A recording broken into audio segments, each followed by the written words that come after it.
And we are live. How's everybody doing tonight? My name is Anthony Brian Logan, and you're watching and/or listening to ABL Live.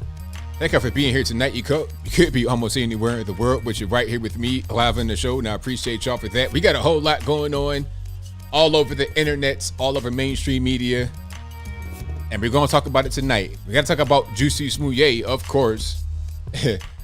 I am not suicidal. All right, Jeffrey Epstein, you be all right. Do your little 5 months in the little baby cell, you be all right. Okay. Don't drop the soap. How about that? But we'll move on. Ryan Coogler. We got to talk about that. Man, that right there, I'm going to get into it. I promise I am. Trevor Noah, shout out to him for having some common sense. You know, at a certain point, I don't care if I'm a Ryan Coogler fan or I'm not. It doesn't really matter. At the end of the day, if he said something right, then he said something right. We'll talk about that in a minute. Also, Russia bans Instagram, but for some reason, they're trying to say that Russia is engaging in online censorship. The nerve of people like Instagram talking about censoring people. Facebook, all these people will censor you over nothing. You say the sweet and sour sniffles, and then when they put you on a 40-day ban, shadow ban you can't even mention somebody's name. We'll talk about that in a minute. Also, shout out to my main man Ron DeSantis yet again, back at it again, destroying Disney Corporation this time, and also Jen Psaki with a super cringe video. We'll talk about all those things and more on tonight's episode of ABL Live. And thank you all for being here. You guys are the best audience anywhere on the internet. If you enjoy what you heard thus far, if you enjoy the content, please give the video a thumbs up. Also, like the video, share the video, do all that good stuff. Shout out to the sponsors, of course, from the very beginning. Y'all know how I do. Shout out to me, of course, ablmerch.com. That is ablmerch.com. We got hats, t-shirts, stickers, hoodies, mugs, and more on the site right now, ablmerch.com. Also, go to my regular website, anthonyblogan.com. That is ANTHONY, the letter B, LOGAN.com. And all of these links will be in the description box below. Now, on my regular website, you can find an article for each video that I do. So if you ever are wondering, hey, where did he get that piece of information? Can I see a little bit more? He said there's going to be some information in the box. Where do I go? Go to the website. It's going to be right there. Every video has an article. Go to the article, check it out. You can see what's happening. Again, AnthonyBLogan.com. Also go to the contact page to find my email address, my snail mail address, also my Facebook, Instagram, Twitter. All my social medias are right there on the website, AnthonyBLogan.com on the contact page. Also, shout out to PatriotPost.us, the best source of news and information anywhere on the internet. They've been around here for a long time in Tennessee, about 25 plus years, since like the dawn of the internet almost. Check them on out, PatriotPost.us. Also, if you want to get one of these beautiful handmade wooden flags that are right behind me, go to BHEDesigns.com. Again, BHEDESIGNS.com. Check them out right now. The link's in the description. Now, did I get to everybody I wanted to get to? ABL Merch, Anthony B. Logan, PatriotPost.us, and BHE Designs? Everybody. And thank y'all again for being here. I could not do it without y'all. Now, let's get straight to the meat and potatoes. Let's get to it. Like, I'm going to talk about Ryan Coogler and whatnot a little bit later in this opening part, because you guys got to come on in here and get populated. And, also, this is a podcast, so if you're listening right now and you want to hear it again, audio only, or you just want to hear audio only at any time and you want to see the entire library of past episodes, they're available for free on whatever kind of audio streaming platform you prefer. So if you like Spotify, I'm on Spotify. Apple iTunes, I'm on Apple iTunes. Google Play, I'm there. Stitcher, Anchor, whatever you want. The link for that will be in the description. You can also just go to your favorite audio streaming platform and search for ABL Live. I should pop right on up. So go ahead and search that. Go ahead and find that. Subscribe to it. This particular episode will be available 8 a.m. tomorrow morning. Also, if you don't know, little PSA, right? Little PSA. Tonight is daylight saving time. So we will spring forward. Now, I'm not sure who had the bright idea to create this, but whoever did that should be waterboarded ASAP, immediately, allegedly. I'm not trying to say that, YouTube. I'm not trying to say waterboard somebody in reality, but you understand what I mean. I'm not trying to lose 1 hour. I don't know about y'all, but that time is tonight. So let your clocks go forward, whatever you got to do, because that time is tonight. You will lose 1 hour of sleep because we got to jump forward for some odd reason. Okay. They should just keep the hour ahead all year rather than going backward and then losing it to go forward. But different story. I digress. The whole point is that your time is up tonight, basically, for daylight savings time. But I move right along. Now, where are we going to go first? What's the first topic going to be? Let's talk about Russia banning Instagram, because we got quite a few good ones here. Jussie, Smollett, and Coogler, and Trevor Noah. Let's talk about Russia banning Instagram. Now, have you guys seen what was put out by Facebook? Facebook said, hey, you know what? You can post things urging violence against the Russian Federation right now because of the conflict between Russia and Ukraine. But normally, if you do something like that, you're going to get your account totally wiped off of the platform. Matter of fact, you could say a lot less than that. I've said next to nothing and got a suspension. I'm talking about like one word. Calling somebody a creep is enough to get you a suspension for at least a 24-hour period. I got a 7-day ban for saying something like that. You had to get it appealed and didn't even repeal it. For one word, like in an argument with somebody, I said creep and I got a 7-day suspension. Okay, my page right now is in shambles. Like, I don't even really try on Facebook. I post things on there for people that follow me there, but Facebook is useless because my Facebook fan page, that's been demonetized. And they shadow banning me. They're telling me they shadow banning me. They said I post quote unquote misinformation. They fact check memes. I mean, memes. Why are you fact checking the meme? This is obviously a meme, but you're going to fact check cartoons next? Oh, this ain't realistic. Well, yeah, it's a cartoon. It's not supposed to be realistic. Come on. So they fact checking memes. They shadow banning me. They outright. It's not even that I think they're doing it. They got a notice on my page. And if I could find it without showing you guys too much, I'd show it. But basically, they're telling me, hey, you know what? You shared misinformation. So your status of your page is kind of up in the air. We don't really know what's going to happen. It's kind of up in the air. And that's kind of what's going on right now. So these same people that do all that for next to no reason, they are saying that they are going to allow you to post all kind of violent, hateful rhetoric against Russia because of what's going on right now with the Russia-Ukraine conflict. Now, here's my question. How about Saudi Arabia? Can we post negative and hateful and violent things toward Saudi Arabia? Because they have invaded Yemen, and so has the U.S. with Saudi Arabia, basically, not directly, but indirectly, I suppose. So are we going to say anything about that? Or are they not really on the radar right now? Who is it really about? Is it about conflict between a powerful nation and a less powerful nation? Is it about a moral thing, or is it about a political thing? It can't be about morality. That ain't really it, because you can get banned for saying that abortion is wrong.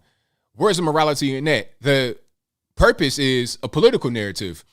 You know, people talking about Vladimir Putin, right? Talking about how he's the worst person in the world. He's terrible. He's bad, all this, that, and the third. But is he really though? Like, and I ask people all the time, I say, hey, why is Vladimir Putin the bad guy? Oh, he killed people. Okay, I mean, who doesn't do that though? I'm not saying this right, but why is he specifically bad for doing the same things that other nations do that are also bad? If he's bad for doing that, then everybody is. Why just him specifically? The reason is because the media have launched a campaign against him, in my humble opinion. Again, not saying he's a great guy. I'm not trying to go play basketball with the dude, but I'm saying it's like, again, Saudi Arabia and Yemen. Yemen are getting bombed every day by Saudi Arabia with the U.S.'s help. And it's not even a problem. That's nothing. Okay, that's just like whatever. We can buy oil from them and it's totally fine, but we can't buy oil from Russia. Tell me the difference. I don't understand. Saudi invaded Yemen. Russia invaded Ukraine. It's the same thing to me. So what's really going on? It's political against Vladimir Putin. Remember throughout the campaign cycle in 2016, where everything was Putin, Putin, Putin, Putin, Putin. Even before that, Putin, Putin, Putin. Let's ignore Xi Jinping and the Muslim camp up in the Uyghur region. Let's ignore that. Let's ignore how Tibet used to be a sovereign country and it's not no more. Okay, they don't even speak Chinese at all, and they're being forced into the Chinese culture. Let's not worry about that. Let's not worry about Hong Kong and what's going on with them, or Taiwan, or the actual slaves they got in mainland China at the factories making stuff that we consume over here in the States. Let's not worry about that. Let's not worry about slavery happening right now in Africa, and we support some of these quote-unquote regimes. Let's focus on one guy and the things that he's doing rather than just wrongdoing in general. If it's wrong for one person to do it, then it's wrong for everybody to do it. It's only wrong in this case when we're talking about Vladimir Putin because he is a target. And quite frankly, China is a bigger threat. That's a huge threat. If you want to villainize somebody, let it be Xi Jinping, because Russia is not much of a threat the same way China is to us. But we're so in debt to China, and the politicians are so in debt personally to China, they can't say anything. Okay, now watch. Like the biggest test of this would be when China invades Taiwan. You won't hear a peep from us. For a few days, you might hear something, but you won't hear much. They'll go take it, and then it'll be a wrap. It'll be a wrap. And really, China actually claims Taiwan right now. Well, that's part of China. That's ours. And we claiming the whole South China Sea as well. We're claiming South China Sea. We're claiming Taiwan, Hong Kong, all of that. And what you gonna do? Nothing. You're worrying about Russia and Crimea and Ukraine rather than Taiwan, South China Sea, Hong Kong, Macau, Tibet, East Turkestan, Xinjiang region. It's so silly. It's like a big distraction. Look over here. Don't look over there. But I'll move on. So here's the post or the article. Facebook allows war posts urging violence against Russian invaders. So if this is going on, if Facebook is doing this and you see that, why would you allow them in your country? I'm saying, if it's not normally permitted to do that on Facebook, if you get banned for the slightest thing on Facebook as an American or even a Russian or whatever, why would you allow them in your country? Why? They are targeting you. It doesn't matter if the actions of the president are right or wrong. It doesn't matter. The point is that we have certain rules we follow, and it should be the same for everybody, not just different for one country over the other. So Russia said, you know what? Okay, we're not going to have Facebook in our country. So they went ahead and banned Facebook, and then they banned Instagram and WhatsApp because they're also owned by quote unquote Meta, which is also basically Mark Zuckerberg, Facebook. So the talking point now is, oh, well, you guys are engaging in online censorship, talking about the Russian Federation. Meanwhile, big tech is like its own little thing, and they censor whatever they want to censor. Remember when Twitter censored the Hunter Biden laptop story that came from the New York Post? The oldest paper in the country, Rupert Murdoch, very reliable. They censored that story during the election. And then they came out and said, oh, we're sorry for that. My bad. It was a mistake. A mistake.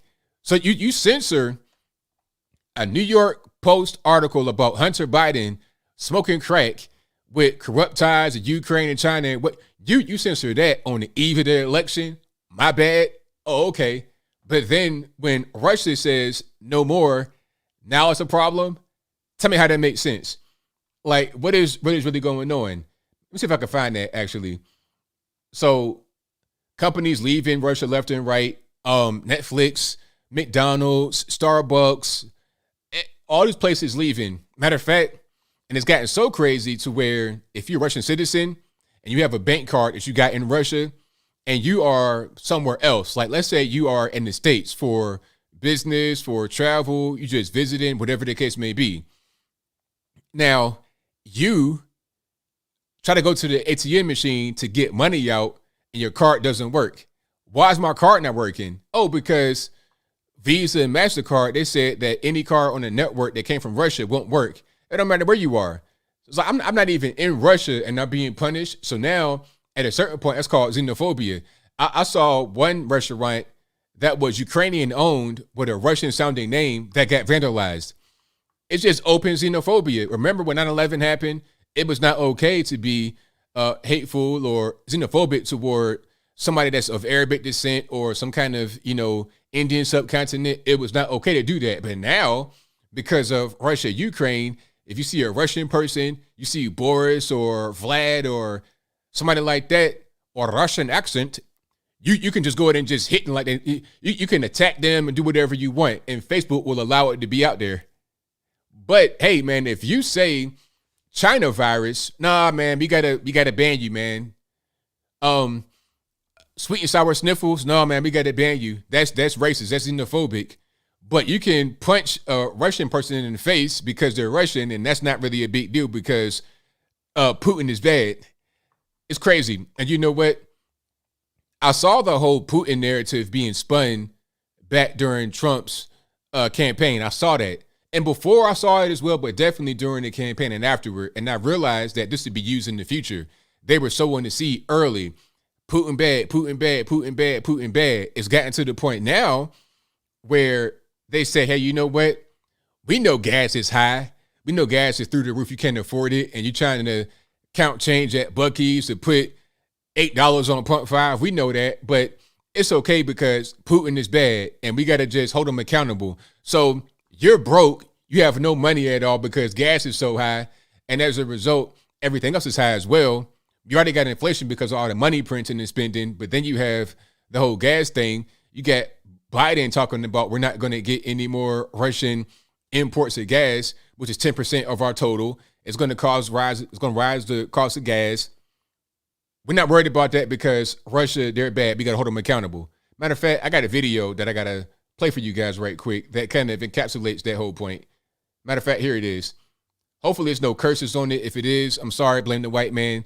And literally, it's a white man talking here. Let me get a little bit of sound. So, man, keep in mind that we may be complaining about high gas prices here, but it's our way of showing support for Ukraine. So quit your bitching, quit your complaining. At least you're not being bombed. So that right there, I've heard more than once. I've heard that more than once. It's like, sir, okay, I understand people being bombed, but check it out, though. Check it out. I got to get from point A to point B. They're not bombing me. Okay, I wish I had a magic wand to make all the wars stop, all the pain and suffering stop. I wish I had that, but guess what? My truck does not run on wishes or dreams or hopes or fairy dust or magic wands. I need some of that 87 regular in my tank right now, and I'm not trying to pay $10 a gallon to make it happen. Point blank, period. I'm not trying to pay $100 to fill my tank up. I don't want to do that. So this guy right here, man, speak for yourself, sir. That chin belt long as a football field, man, I ain't trying to hear from you at all. Just go over there with that. Go over there. I'll be over here getting some of that A7 regular in my tank and having a nice day. That's just what that is. Right? So, yeah, the whole thing is crazy with Russia, but it's all propaganda. A lot of war propaganda is coming out. The whole thing with Ukraine. And this guy Zelensky, I don't know what he's on. Have you seen this video of Zelensky? Have you seen this video? I'm not sure what's happening here.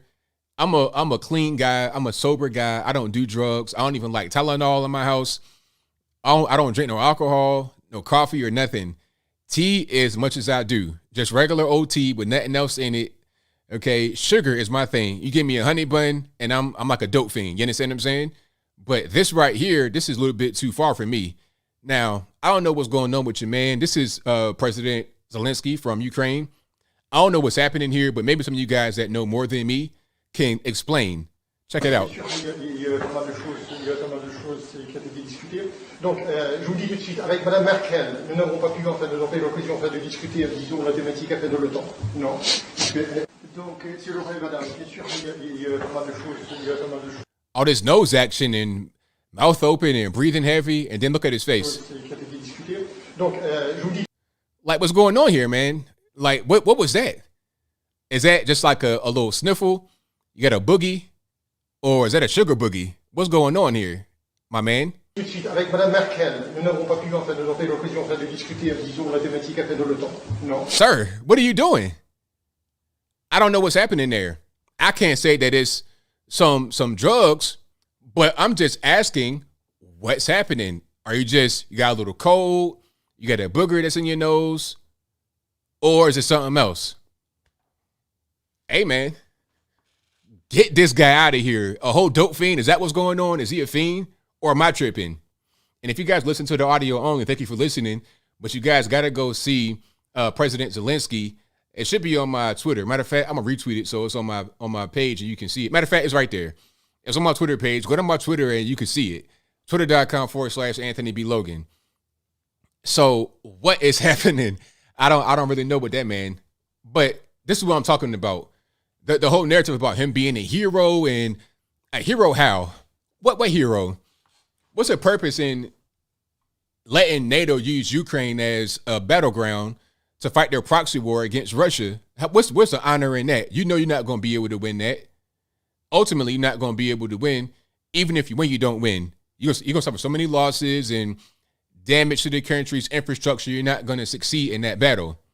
Some say, well, you got to fight. You know, you can't let Russia do whatever they want to do. But check it out. It's not even about Russia doing what they want to do. Ukraine is caught in the middle of the situation because NATO want them to be used to aggress upon Russia. Understand this. NATO, with the U.S. and everybody else in NATO, they've been arming the Ukrainian army against the so-called separatists who are also Ukrainian, but they're Russian Ukrainian in the Far East and in the Donbass. They've been fighting them for the past 8 years, since 2014, baiting Russia to come in because it's right on the border of Russia.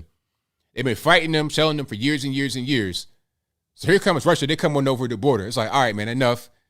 Let's come on over the border. And now they got to take the whole Ukraine.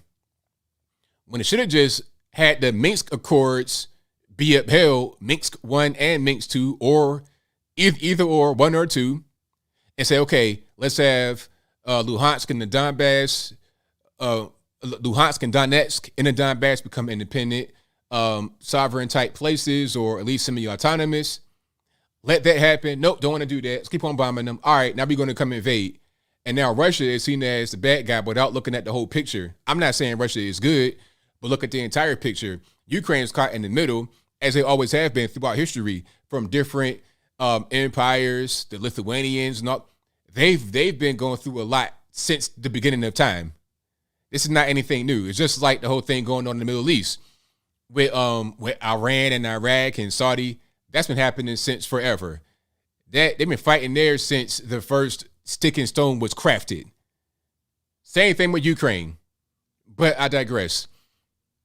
So that's what I got for your man Zelensky and everybody else. But yeah, shout out to Russia for banning Instagram and WhatsApp and Facebook. And I think they probably would lean on China to help them develop technologies for themselves. They already got a Russian Facebook called VK. That's been going on for a long time. That's old news. VK is. Shout out to VK. But what they're going to do next is have what China has. China is very smart in this direction. China has their own payment platforms. So let's say, for example, China was to invade Taiwan. What's going to happen as far as the sanctions? How are you going to sanction China? What you going to take? Okay, how would companies sanction China? What are they going to do? Pull out Google? Nope, Google's not there. YouTube, Facebook? Nope, they're not there. TikTok is not even in China. Douyin is in China, not TikTok. It's the same thing, but it's different. And China owns both. So what are you going to do? You can't really impact them from a company boycott perspective. If companies want to boycott China as far as getting things produced, good luck getting anything produced in the world. They have leverage and they got power. You want to get some rare earth metals for your phone and whatnot? Well, go through China. You want to get a cell phone, period? You want to get a phone? You got to go to China.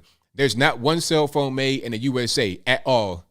And even if it was, you still got to go to China to get the metals inside. They own 90% of the rare earth metals in the world, or at least they own the rights to them. the mining rights or whatever they want to call it. You can't sanction China because they got their own stuff.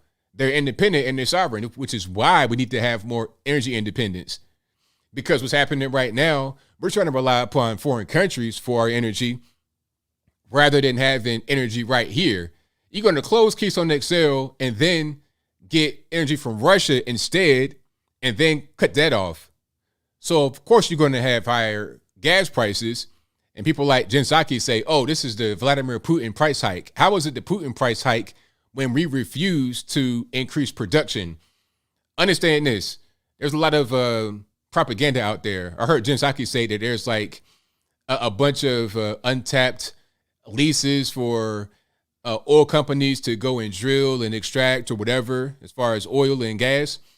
But the problem is all kind of environmental organizations want to block it, or you can't build a road right there. There's a bunch of red tape.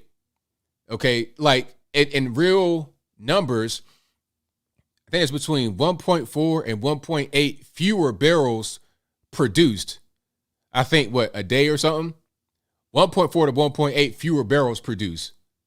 1.4, 1.8 million fewer barrels produced from right now compared to like 2 years ago when Trump was in office.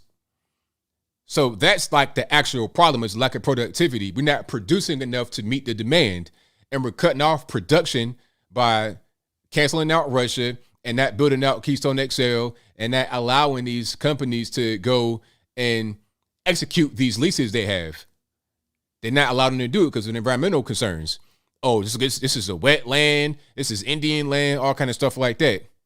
So when they say, oh, well, they don't want to go and explore their current leases, this is not true. They're trying to end carbon dependence, but they can't do it. They can't. Like, what are you going to power an airplane or a cargo ship with? Fairy dust? Solar? Come on, let's be for real. If I'm on an airplane powered by solar, I'm not getting on it. Because I know if you get into a dark cloud or something, we going down. We going down, baby. I don't want to do it. Point blank, period. I need some of that good old dirty jet fuel. How about that? Give me that or give me nothing. I don't want no wind, solar, water. Give me that good old dirty jet fuel. Point blank, period. We're not at a state to be able to get beyond fossil fuels at all. All right. So I got a few more here I want to get to, a few more topics. Now, let's talk about Ryan Coogler, shall we? Ryan Coogler, man, oh man. Now, this story, all right, a lot of people, I think, before I say anything about Ryan Coogler specifically, a guy like me, I'm like the bridge that connects different worlds. You understand what I'm saying? So let me explain. I'm the bridge that connects the street world, the underworld to the normie world. I'm the bridge. Okay, I'm not of the underworld or the street, but I come from that environment. I've lived in that environment. I've been there. I know these guys. These guys are my friends. Shout out to y'all out there that's come from the street. I know you guys. And I also have people that are just in the regular normie world that never, ever deal with the underworld at all. I'm like just right here. I'm not either one. I'm just a regular person that understands both. The underworld guys don't often talk to the regular normies like that, not on a personal level, and vice versa. But I'm like the guy talk to everybody. That's me. So I'm at the bridge I'm the bridge that connects them. Okay, I close the gap. Put it to you like that. I'm the bridge that closes the gap. So when people talking about bank robberies, I know what a bank robbery looks like. I know a guy that's in the penitentiary for robbing banks. Now his Cody let the gun off in the bank. He didn't shoot the gun, but his people did. I know guys that have robbed banks, and I know what they do. I've seen it. Not like I wasn't in there when they did it, but I've seen the aftermath. I've seen the videotape, like on the news and stuff. Oh, I know him. That's my stepman. But anyway, a lot of times when a bank robbery happens, it's not like what you would see in the movie, where it's like they get this big truck and they ran through the front and they go into the vault and they taking the money out. That's Hollywood. That's not how it goes. Usually what happens is they pull up, slide a note to the teller, you get the money, and they roll out. Matter of fact, I got an example. This is usually how it goes. You might get a dope fiend or something like that pull a gun out, but that's not how it goes right now. Okay, let me see if I can find that particular clip. And this was in Buckhead, and I was reading some of the comments, and then somebody said that Buckhead is safe. I mean, not really. Buckhead is a ritzy area, as I said in the video, but Buckhead is becoming very dangerous. That's the northern part of Atlanta. It's an affluent area, mostly white, about 70-80% white. Yes, white people are in Atlanta. I'll talk about that part a little bit later, the white people in Atlanta. But it's a nice area, but the problem is with Buckhead, people that come from East Atlanta, West Side, they go to Buckhead with the same ghetto stuff they were doing in their hood. They go from a place like Bankhead and on the West Side up to Buckhead, and they cause problems. Somebody got shot in the movie theater in Buckhead. I ain't talking about like outside in the parking lot or in a little concession. I'm talking about he got shot in his seat.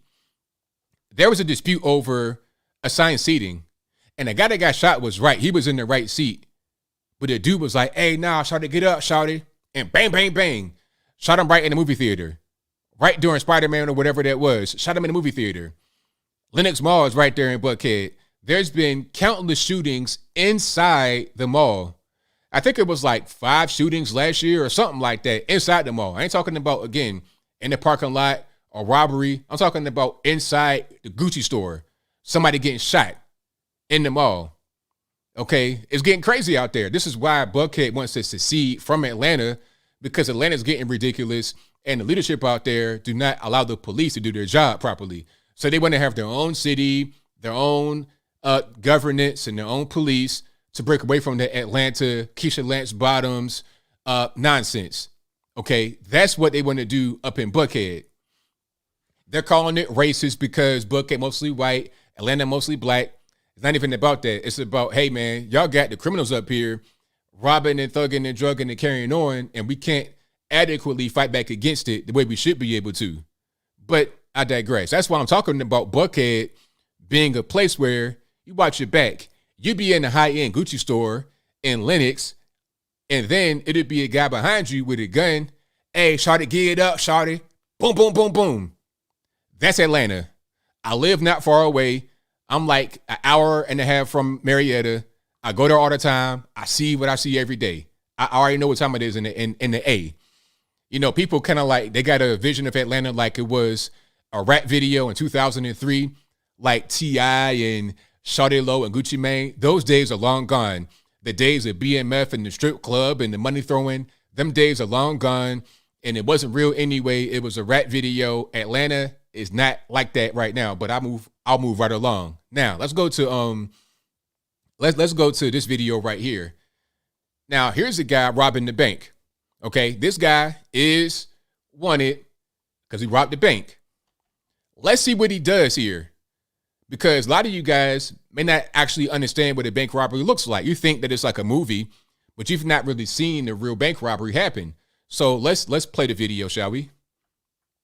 So he comes into the bank. He has on like a regular surgical mask, no glasses on, no hat, regular coat, normal guy, right? Okay, so let's let it keep playing here. The Atlanta Police Department is seeking the public's help in identifying a... Sorry about that. That ain't the right button. So he's filling around, and then see, boom. See what he does right here? He passes a note to the teller. Instantly, bank robbery. You already know what it is. You know what it is, shawty. But he don't got to say that because he got the note right there. He don't got to say nothing. So he slides him the note. Okay. And he's talking to him a little bit through the glass. Be quick, shawty. Be on the low, shawty. I don't trying to get caught, shawty. Okay, so he's talking to him a little bit. And the guy's going to get some money. And he's just standing there waiting on the money. No guns been displayed, none of that. No pistol, no weapon, no nothing. And you see there's glass. There's a bunch of glass right here. Thick glass, so you couldn't even put a gun right there if you wanted to, right? But he gave him a note through the thing. All right. And then he's still getting the money. He's kind of like fidgeting around, just waiting. And this is like under 1 minute of time. You're going to see that he hands out a big wad of money. And then the guy walks away. So you're going to see that in just a moment here. As the guy keeps kind of fiddling around. It's only about like a minute and 30-second video. He's just gathering all the cash together. This is on Piedmont Road on Fifth Third Bank, if you guys didn't know. And then boom, there go the wad right there. See? And the robbery's done. Just like that. The robbery is over with. That's how a bank robbery normally happens nowadays, especially since they got all the bulletproof glass. One thing I noticed about like the South that was not quite the same way in VA is that when you go to a lot of these places, checking the cash or a bank, there's glass up in front of the tellers. So you can't just rob them so easily like that. Even at like a convenience store, it's like that too. When I was in VA, there was none of that going on. You go to 7-Eleven, everything's wide open. And right before I left, I remember there was a guy that went on the interstate 64 or 264. It's like a circle in Virginia, right? If you know, you know. The guy robbed every station he went to from each exit that he went off in a circle. So when they put the map on TV, it was literally a circle of each. It was like 10 spots he hit and robbed each one along the route at night because there's no glass. You can just put a gun right there and do that. But in a place like this with glass in front, you slide a note, get the money, and I'm out. Now, let's see what my man Ryan Coogler did for comparison. And I think before I even say anything about Ryan Coogler, I think what he did was just make a mistake, right? I don't think that he was necessarily trying to appear to be a bank robber, but I think that ultimately that's what wound up happening. He looked like a bank robber. Okay, so let's see this right here. Let me see if I can find if that video is going to play for me. So here it is. Hold on one second. So this is Ryan Coogler, the guy that directed Black Panther, Wakanda Forever, all that good stuff. So that's him right there in front of the teller trying to get some money out. And there's the officer, a black officer right behind him. And this is the body cam angle. So you got one cop right there with the body cam who's looking at Coogler. He's black, and his backup is black as well. And the teller is also black. You're in Atlanta. This is a black city. For the most part. Not Buckhead, but that's a different story. We'll talk about that a little bit later. Hey, sir. Hey, man. Do me a favor, man. Whoa, what's going on, man? What you got it. And shout out to him for doing this properly as far as the arrest process. He's not trying to act up or go crazy. Just go ahead and comply. It'll be all right. It's all good, man. Just a misunderstanding. Just go ahead and get arrested. So shout out to him for that. This was very good.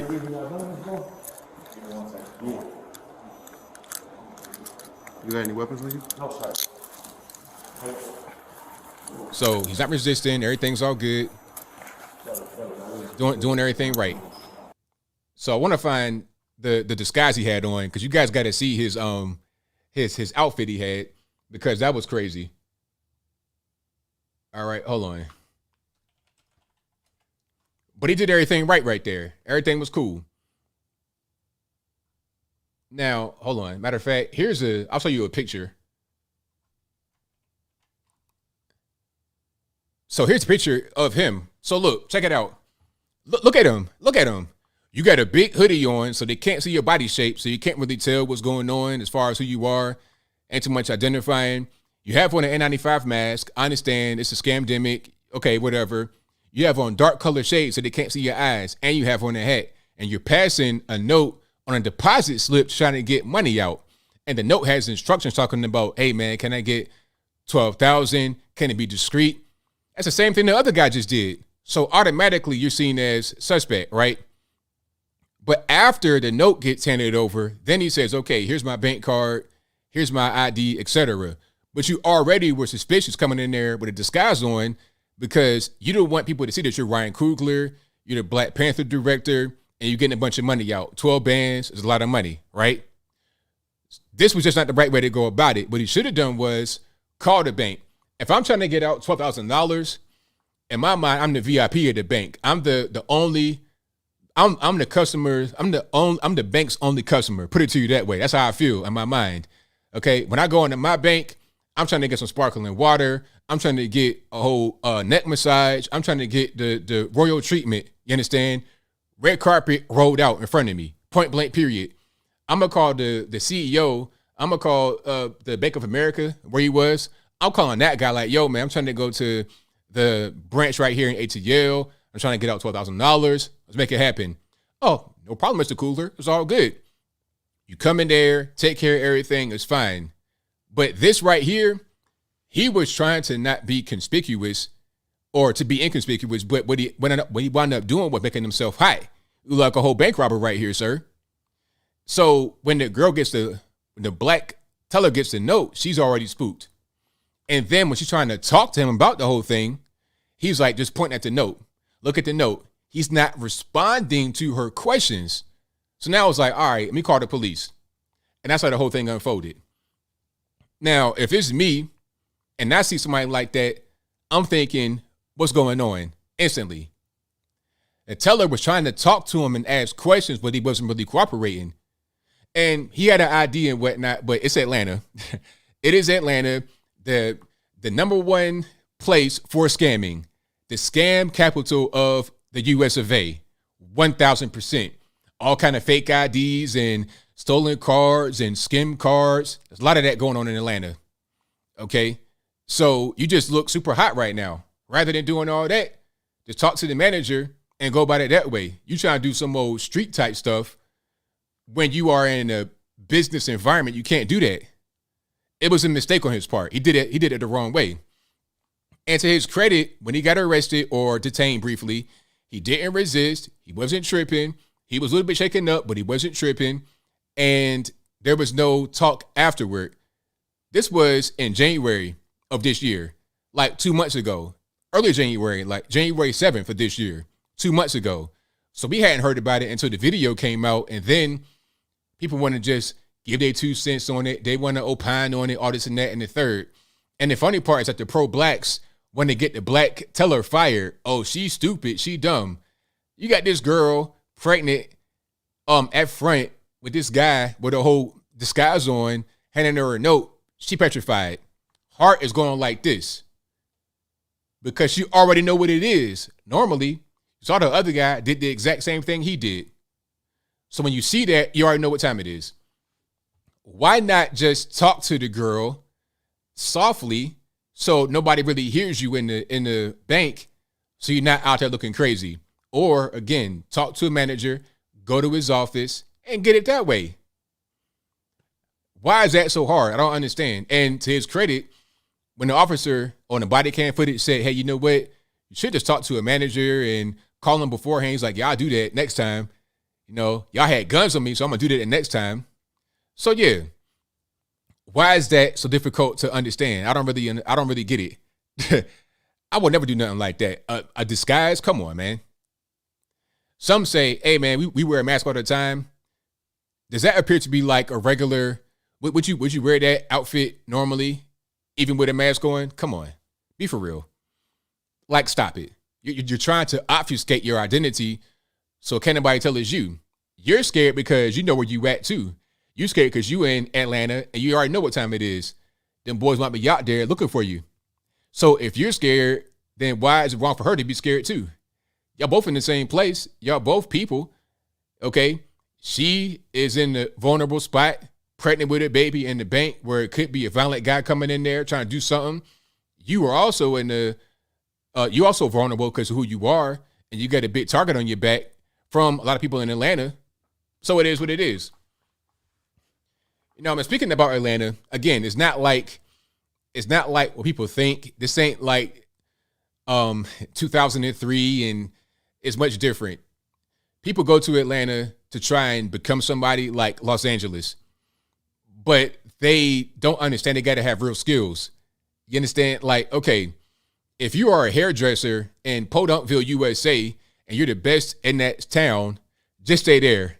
You want to come to Atlanta, you're going to be around a bunch of other best in their small town girls, and there's too many of y'all. Same thing with personal trainers, graphic designers. You got to have real skills to be in Atlanta and make somebody of yourself.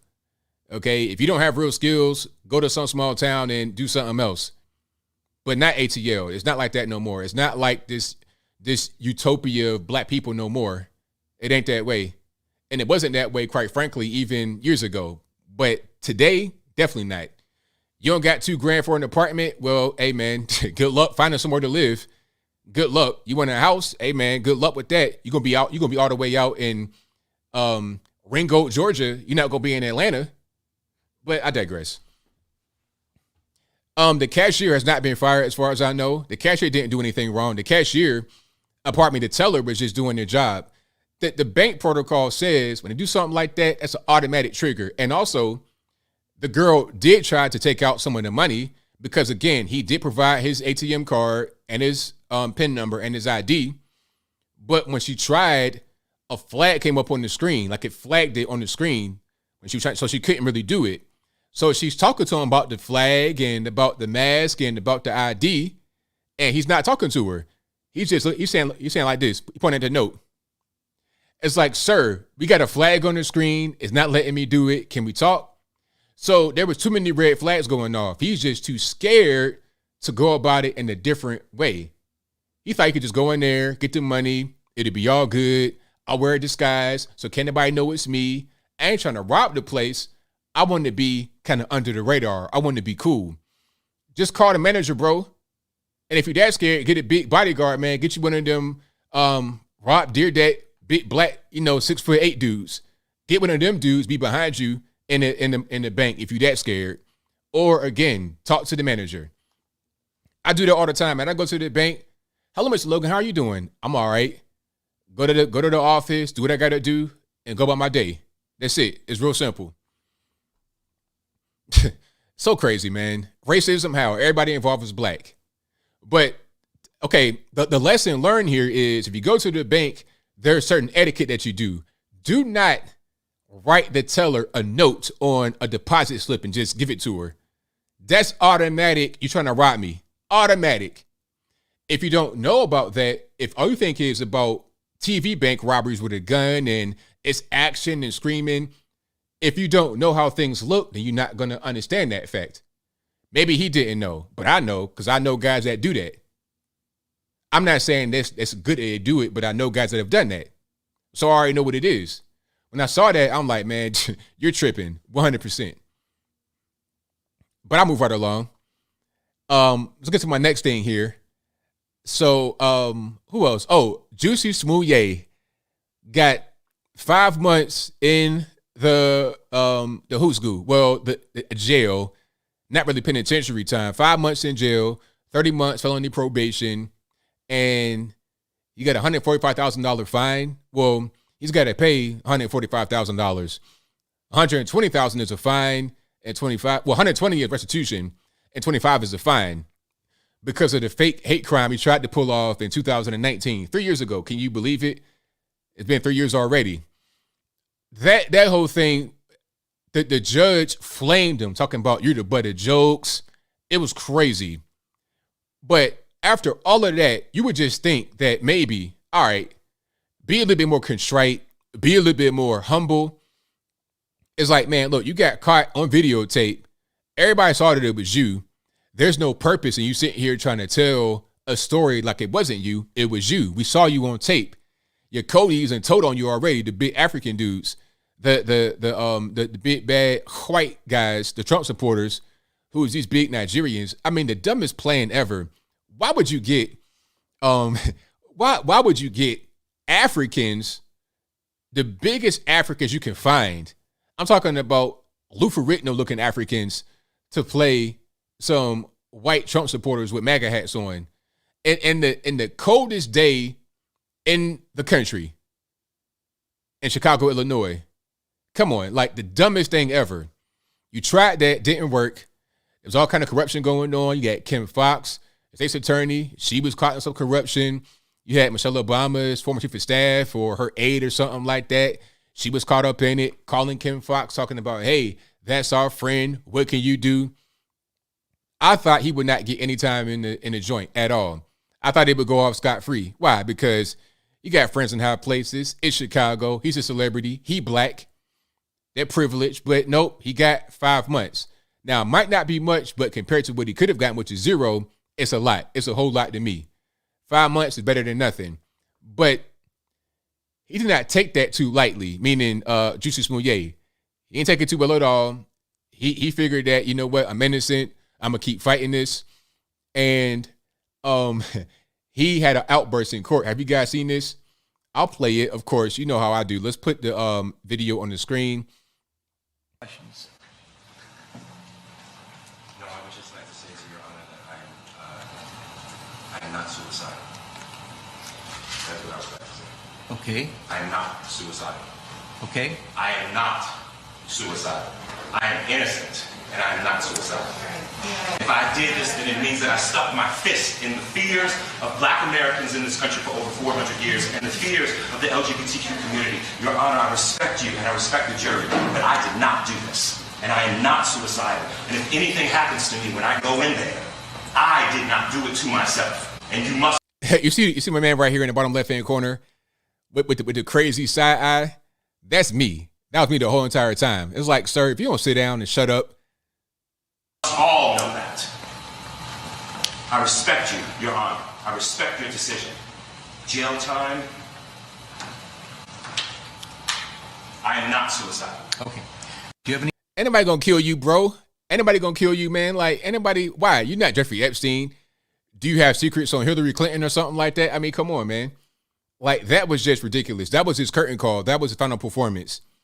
Because we forget he is an actor.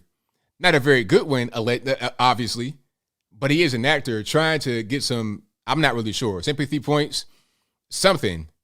That was a whole big mess, man. It's like, look, man, you got your sentence, you got your little 5 months. Go ahead and do that and go about your business. I don't want to see you no more. I'm not trying to hear nothing from you, okay? If you could do your 5 months and come back home and go get another TV job, a TV gig, then great, fantastic. The free market might work in your favor, but if not, oh well, you did that to yourself. Yes, you did do it, sir. We saw you on videotape with some Ace Hardware twine on your neck. It's like, man, if you don't stop, you went to the Subway, you got the bottle of beer, you went to the Subway, got the sandwich, it's 1,000 degrees below zero, it's ice cold, you get beat up, they pour bleach on you, they try to hang you, but you go home, you're not bleeding or anything, not really. You eat your sandwich and you go about your day. The police come, you got the stuff on your neck. Come on, man. This was dumb. And what's dumber are all the copycats that came out after him. It's like, look, why would you try to do what he did when he got caught and it was so obviously fake? Remember that guy that said that people, some white supremacists that tore up his barbershop and they sprayed swastikas, and it was some the jankest swastikas you've ever seen in your life, super janky swastikas, and the TVs that are off the wall. They found the TVs in the bed of his truck, in the pickup truck. He was riding around with them in the truck with fresh drywall on them, like he had just torn out the wall. It's like, sir, this is so obviously fake. Why would you try to do something like this? You saw him do it and he got caught and it was fake. You did an even faker stunt for what? Why? So you can get caught and get some attention on social media and go to jail, perhaps, like Smollett's doing? Come on, what are we doing here? I mean, just so obviously fake. Some are going to say, well, why is he in jail? And what's him, Alec Baldwin, shoot him up, bang, bang, Yosemite Sam, why is he not in jail? Well, you got to be able to prove intent, in my opinion. I think that's probably the main thing. Because they're probably trying to say it's an accident, he didn't mean to do it, et cetera, et cetera. So you got to be able to prove intent. And I'm not sure they'd be able to do that with Alec Baldwin, but they should do something, but I'm not sure what the charge is going to be. But still, with this guy, Jussie Smollett, the intent was all the way there. It got you on videotape. You got your Cody's telling. It was all too obvious. It was a slam dunk case, in my humble opinion. So, yeah, let's stop all the copycat hate hoaxes. Let's stop that because they're not going to work out well. You're going to get caught. You're going to go to the penitentiary or you're going to get embarrassed. Either one, same thing.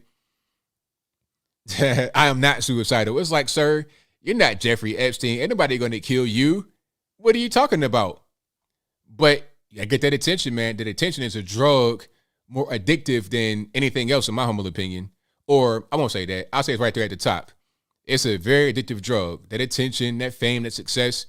And the judge said it. He was like, look, it wasn't even about money because you got money. You make about $2 million a year on Empire. So you're not hard up for money.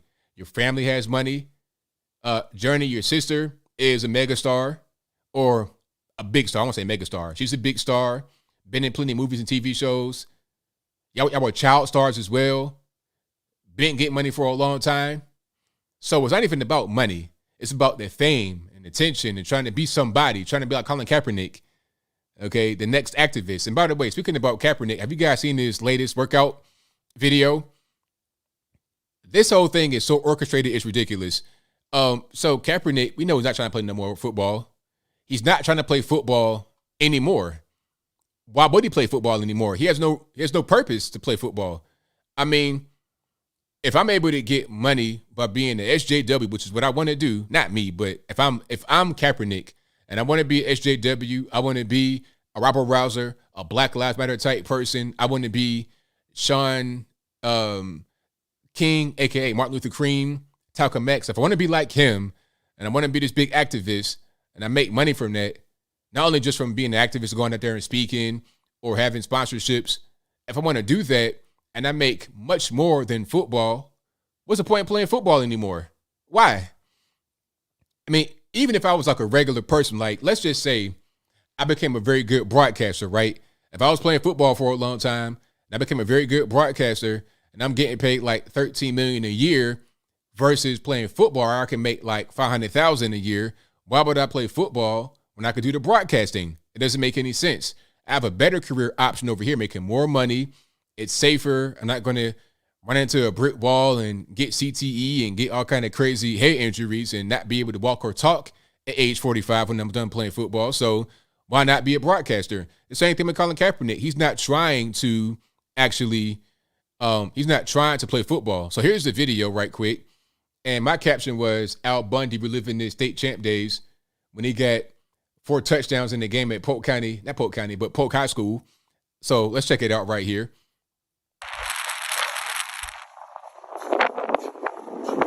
This guy is not really trying to play. His caption was still working. Working on what? Working on that grift, working on the chip on your shoulder, working on fooling the public, giving you some more money because you're going out there and he don't even really talk like that.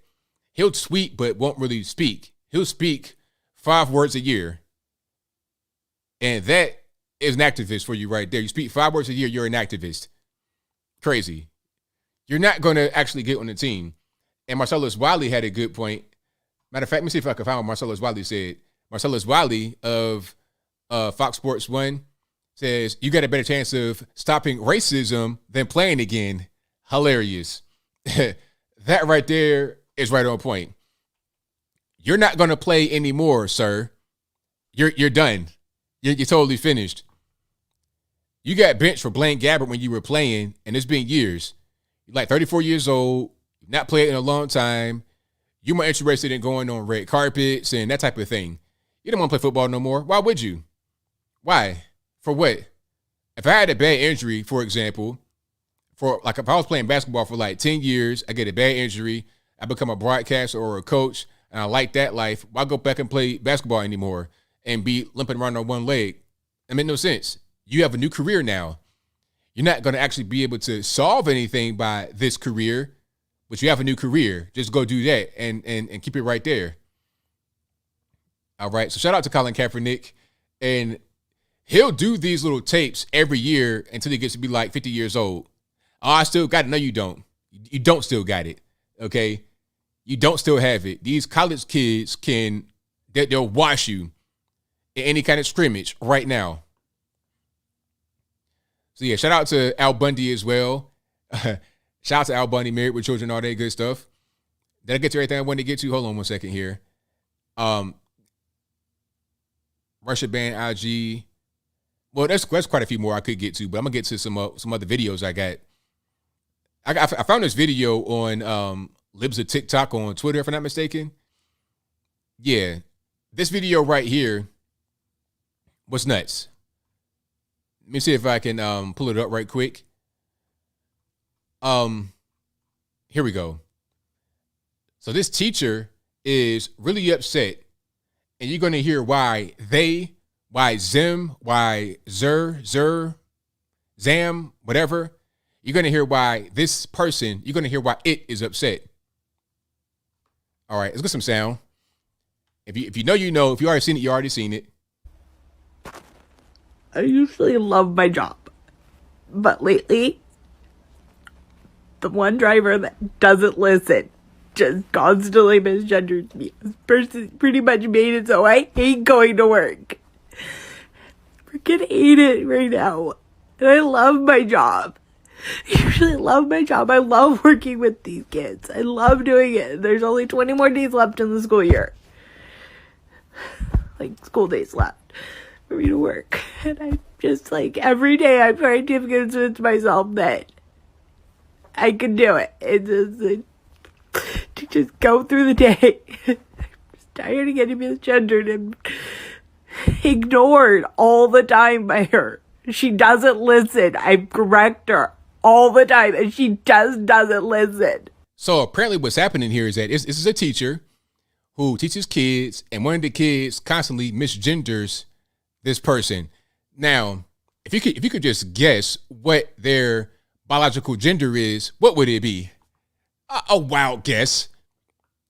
I mean, I'm not sure what you identify as, but if I had to guess, I would say a pregnant woman, PMS, time of the month, hormones raging. Maybe because biology doesn't lie. Okay, XX chromosomes don't lie. All right, what you're going through might be kind of normal. What you crave me, peanut butter and egg sandwich or something like that? Are you pregnant, sir, ma'am, whatever your gender is? I'm not assuming your gender, but sometimes non-binary folks, FOLX, can get pregnant and they can't have PMS and mood swings. That's what's happening here. All right.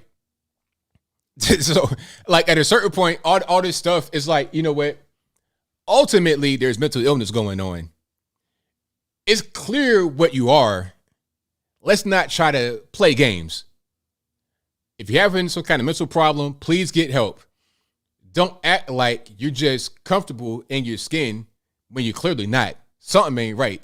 A little kid is bothering you that much? Come on. You're an adult. You're having an emotional problem. Please seek help. All right? That's it. It's simple. It's so simple.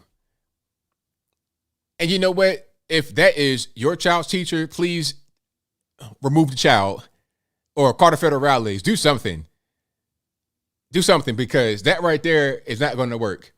That's not going to work. If I see that going on, if I just log on my TikTok and I see my child's teacher bawling in tears like that, hey, you know what?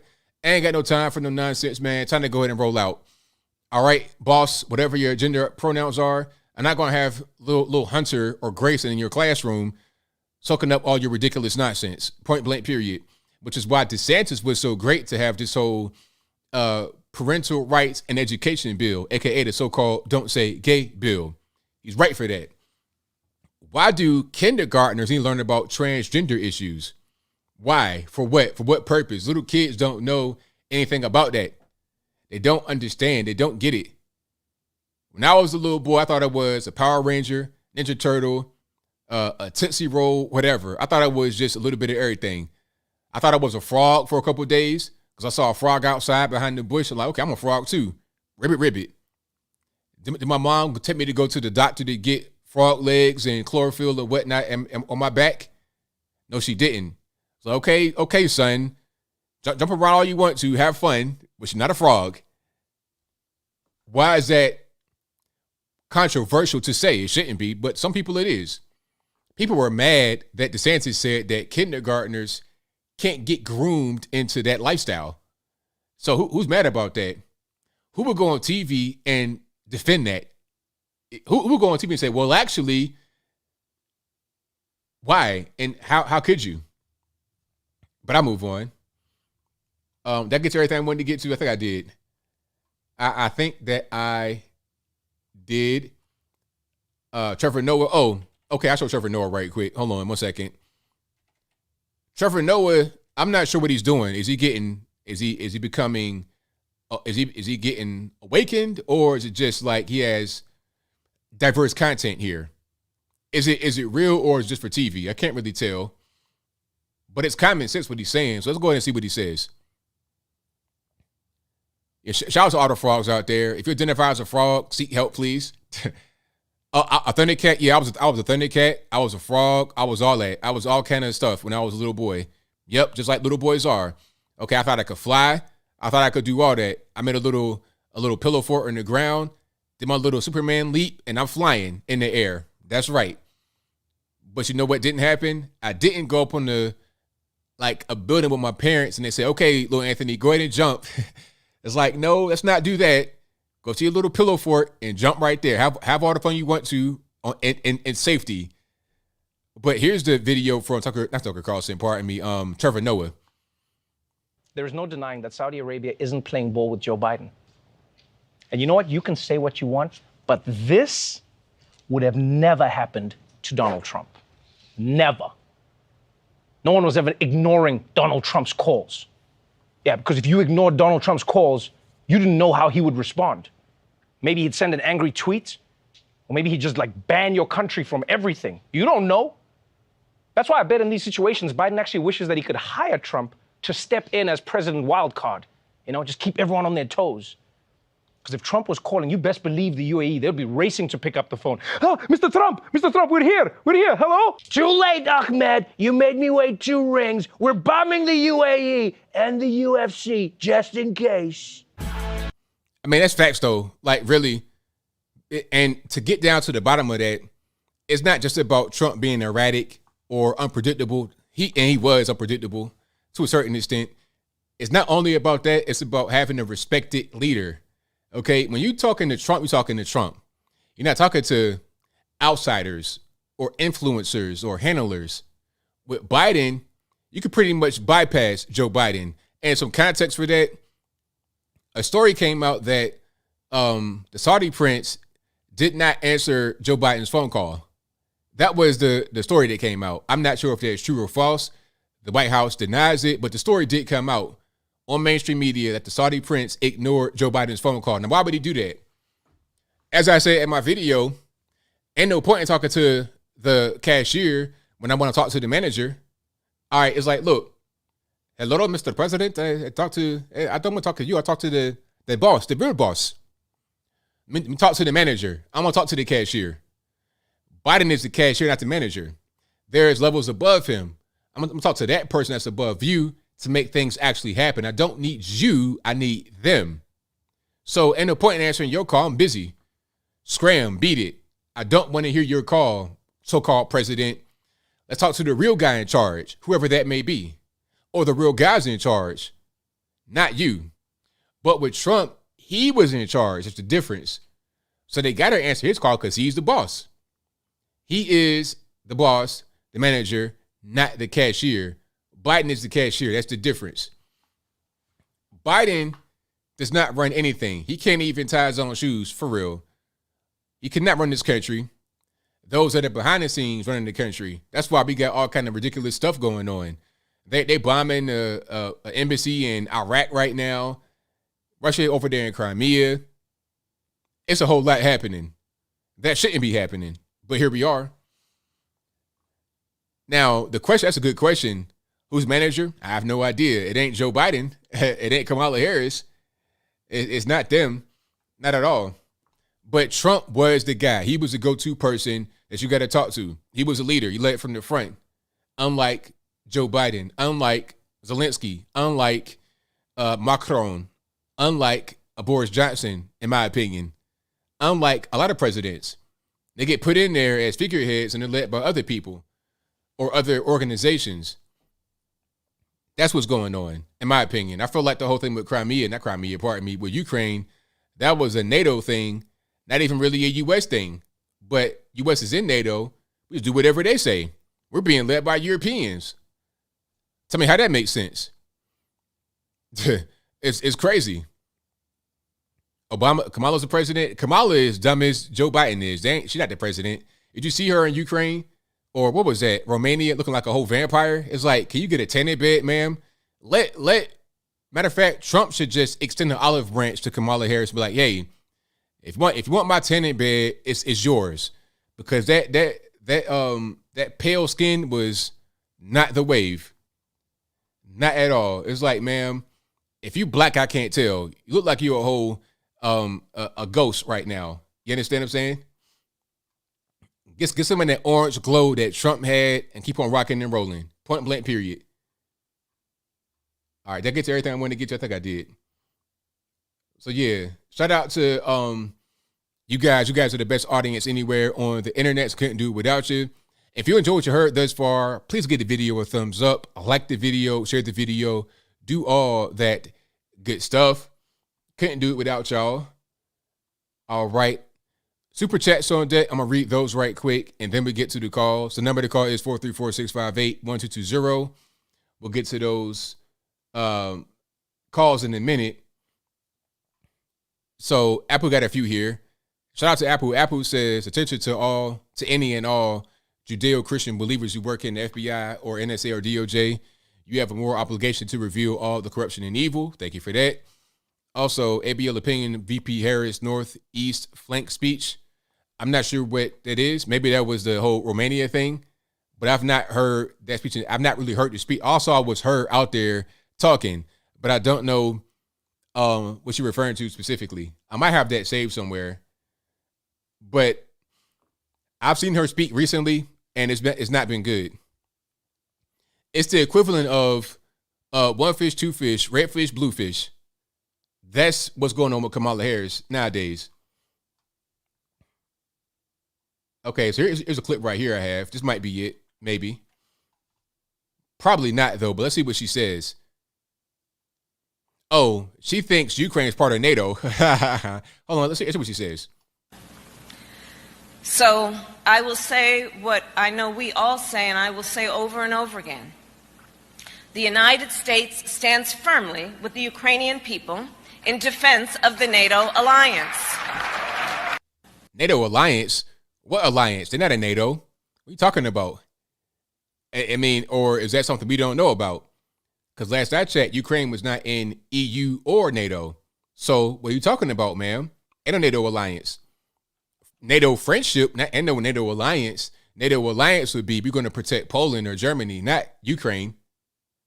But maybe I'm wrong. Maybe y'all know something I don't know. Who knows?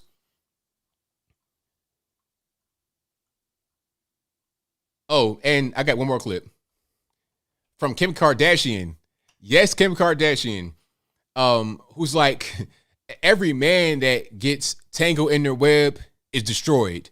Every man that goes into the Kardashian web gets destroyed. It's like a spider, a black widow.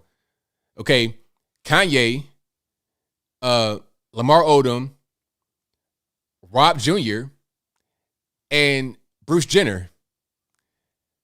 Bruce is now Caitlyn. Rob Jr. I don't even know what's going on with Rob Jr. You got Black China. You got a whole baby mama terrorist. And then you have Lamar Odom start hitting the pipe, start smoking crack with Hunter Biden. And then Kanye, I don't know where Kanye's mind is at right now. But they destroy men. But yet and still, here's a good clip from her. Get your ass up and work.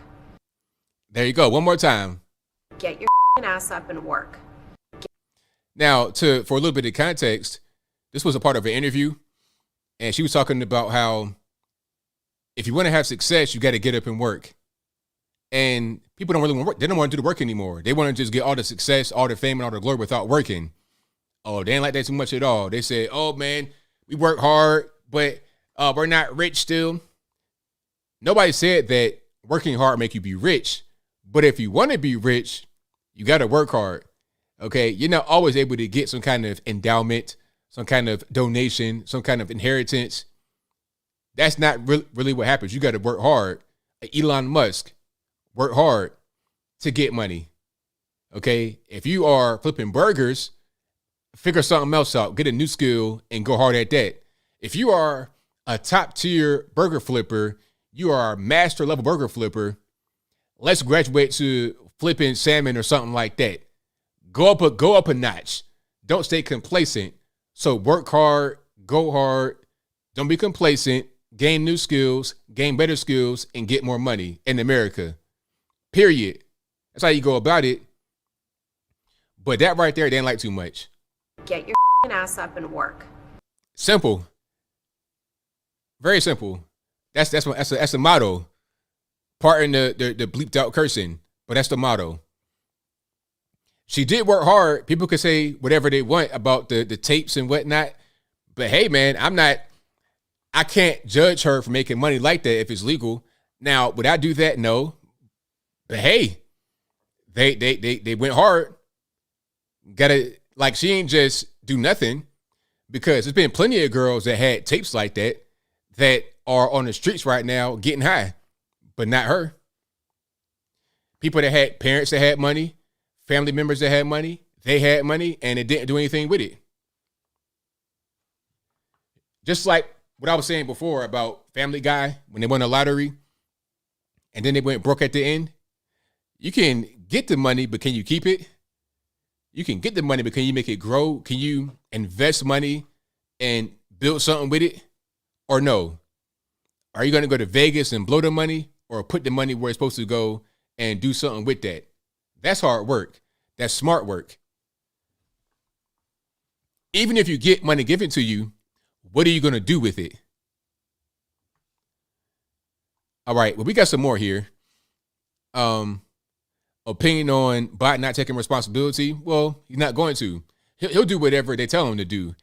An administration. He has no agency. He is pretty much a Geppetto puppet at this point in time. Let's see. Robin Roberts has been pretty quiet lately. Yes, she has. After 9/11, don't dare speak on evil of a certain religion, let alone retaliate. But now liberals are canceling Russian Americans and their businesses. Exactly. Right. You could be xenophobic towards Russians, but not Islamic people, not anybody Arabic or of, like an Indian, like Pakistani type descent. Can't do that. That's racist, apparently. Apple also says, bad guy, ABL, give me your money. I got a knife. ABL, that's not a knife. That's a knife. ABL got Crocodile Dundee's brother. I got a few pocket knives. I collect knives. I'm a knife guy. I love pocket knives. I got one right here. This is one of my newer knives, and the flippers I love. So you probably can't see it too well because I got it focused. But yeah, I love knives like these. It's just something I like to do, something I like to collect. And I don't even know where it started. I remember my granddad had a knife collection when I was a kid. He had a split level house.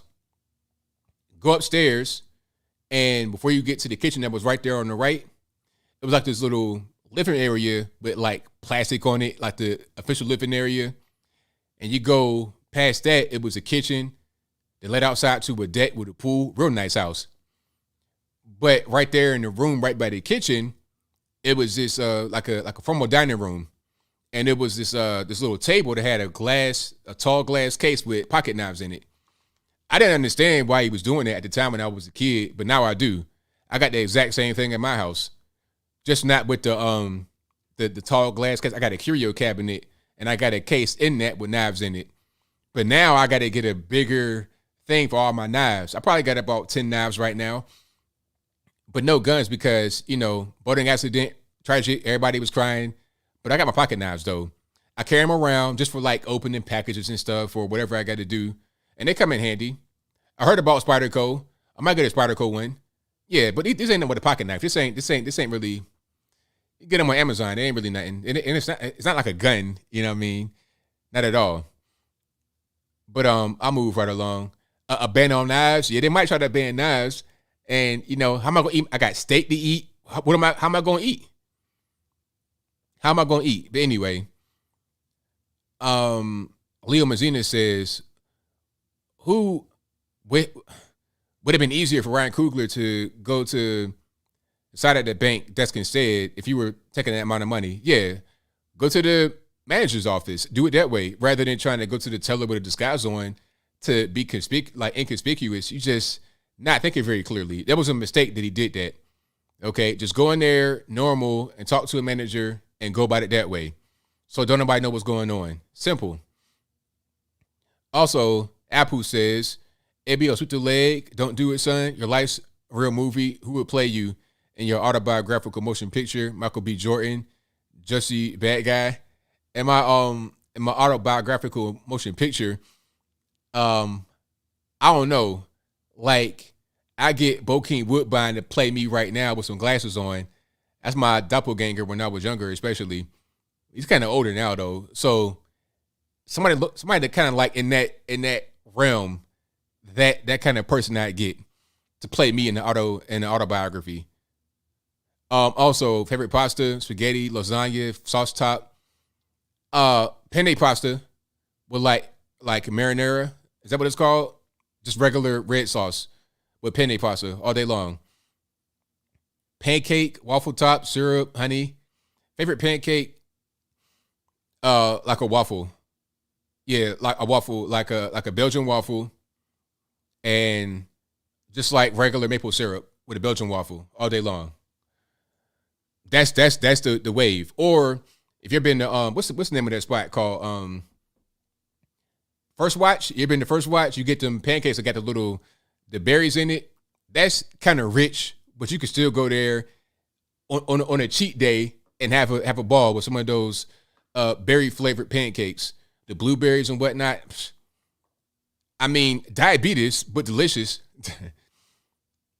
Reminder, Trump funded HBCUs, Biden canceled money. Yes, he did. I think it's a creepypasta who says, hey, ABL, love the show. Did you hear about the trans serial killer in New York who just got arrested for murder? They were released from prison for murder twice in 86.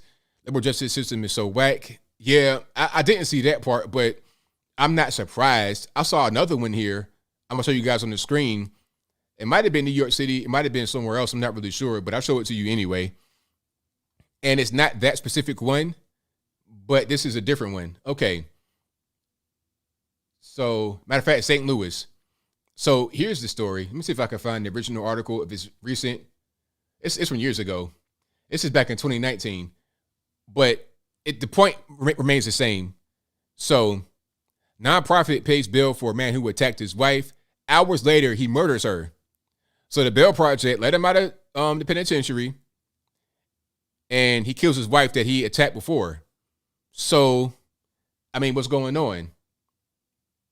That is kind of how it happens. That's why these guys shouldn't be out. They're in jail for a specific reason.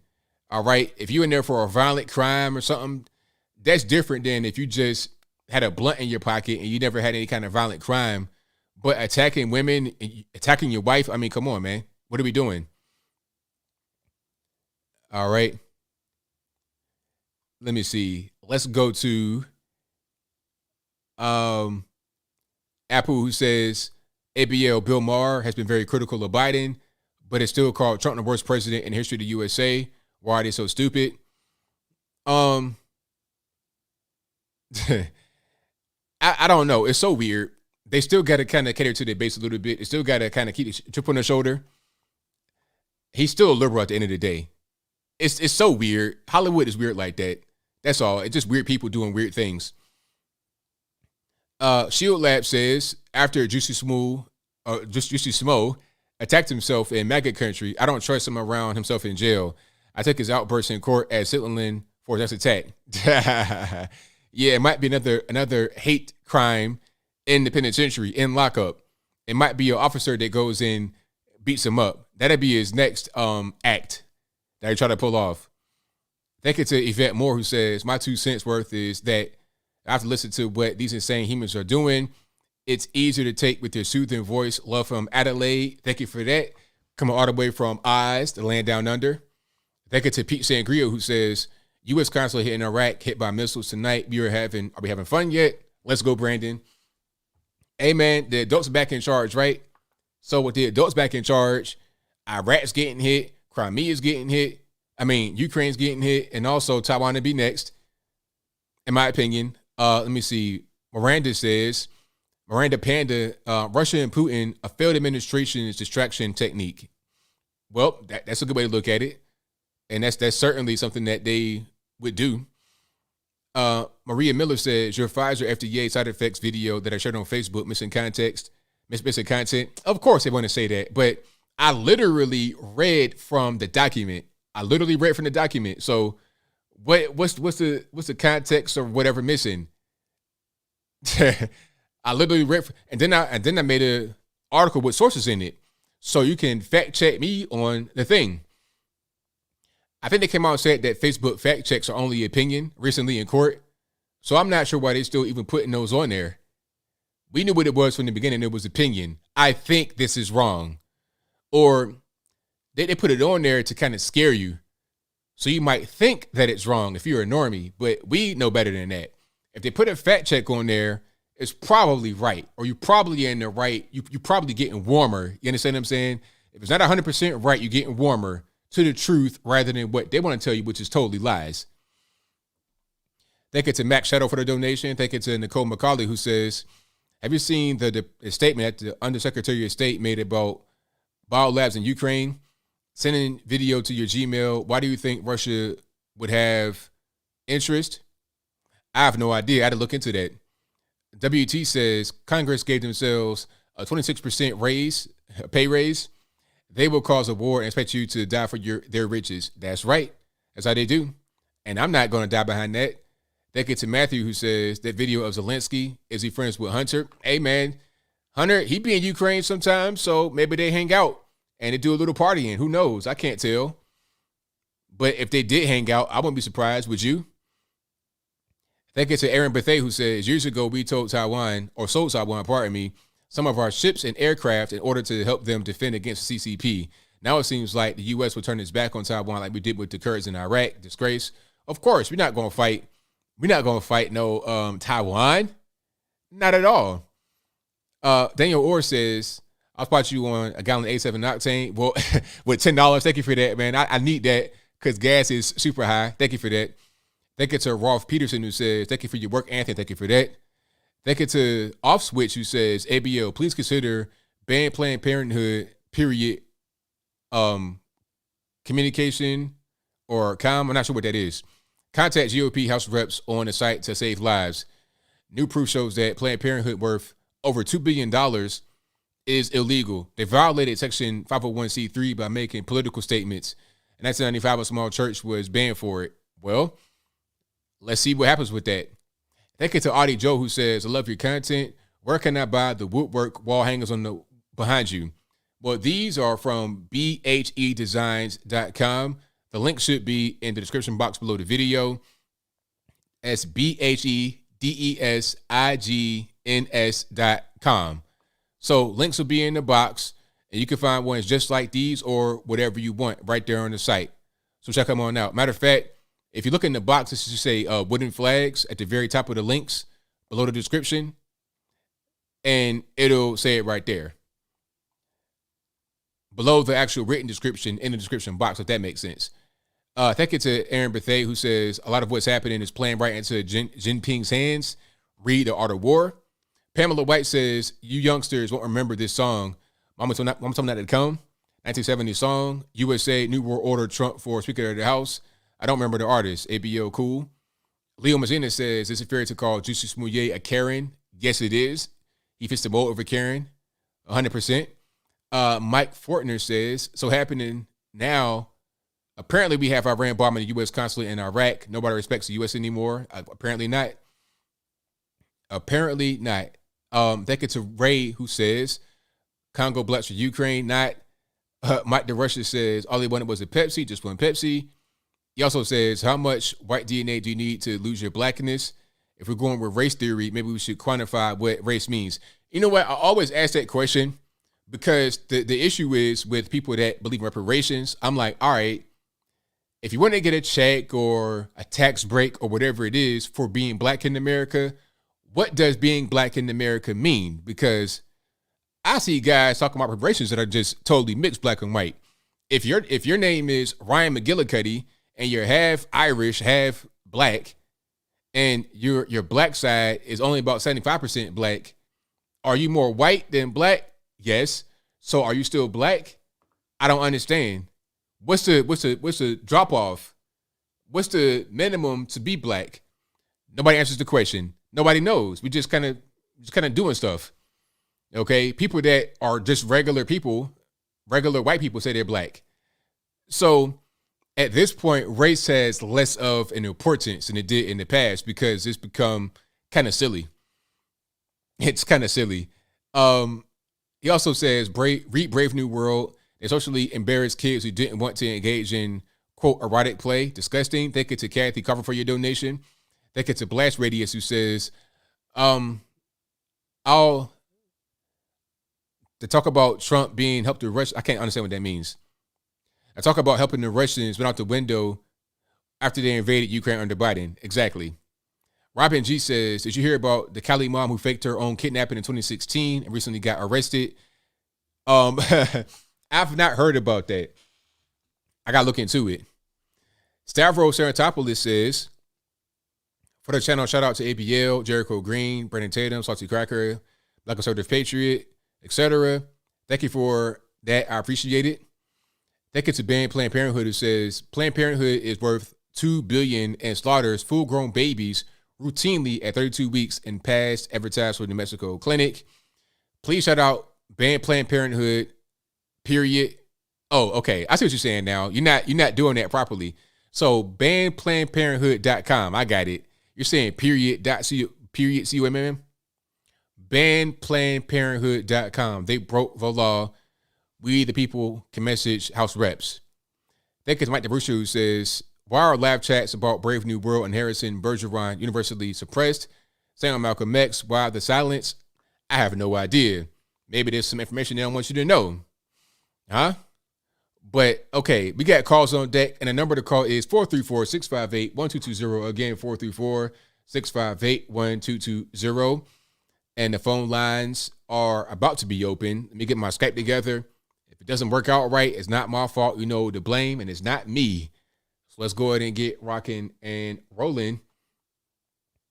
Again, the number to call, 434-658-1220. There's also a Skype email in the box if you want to call in that way. You can be right here on the bottom left-hand corner on the screen, talking about whatever's going on that's kind of related somewhat politically. Let's go ahead and get cracking.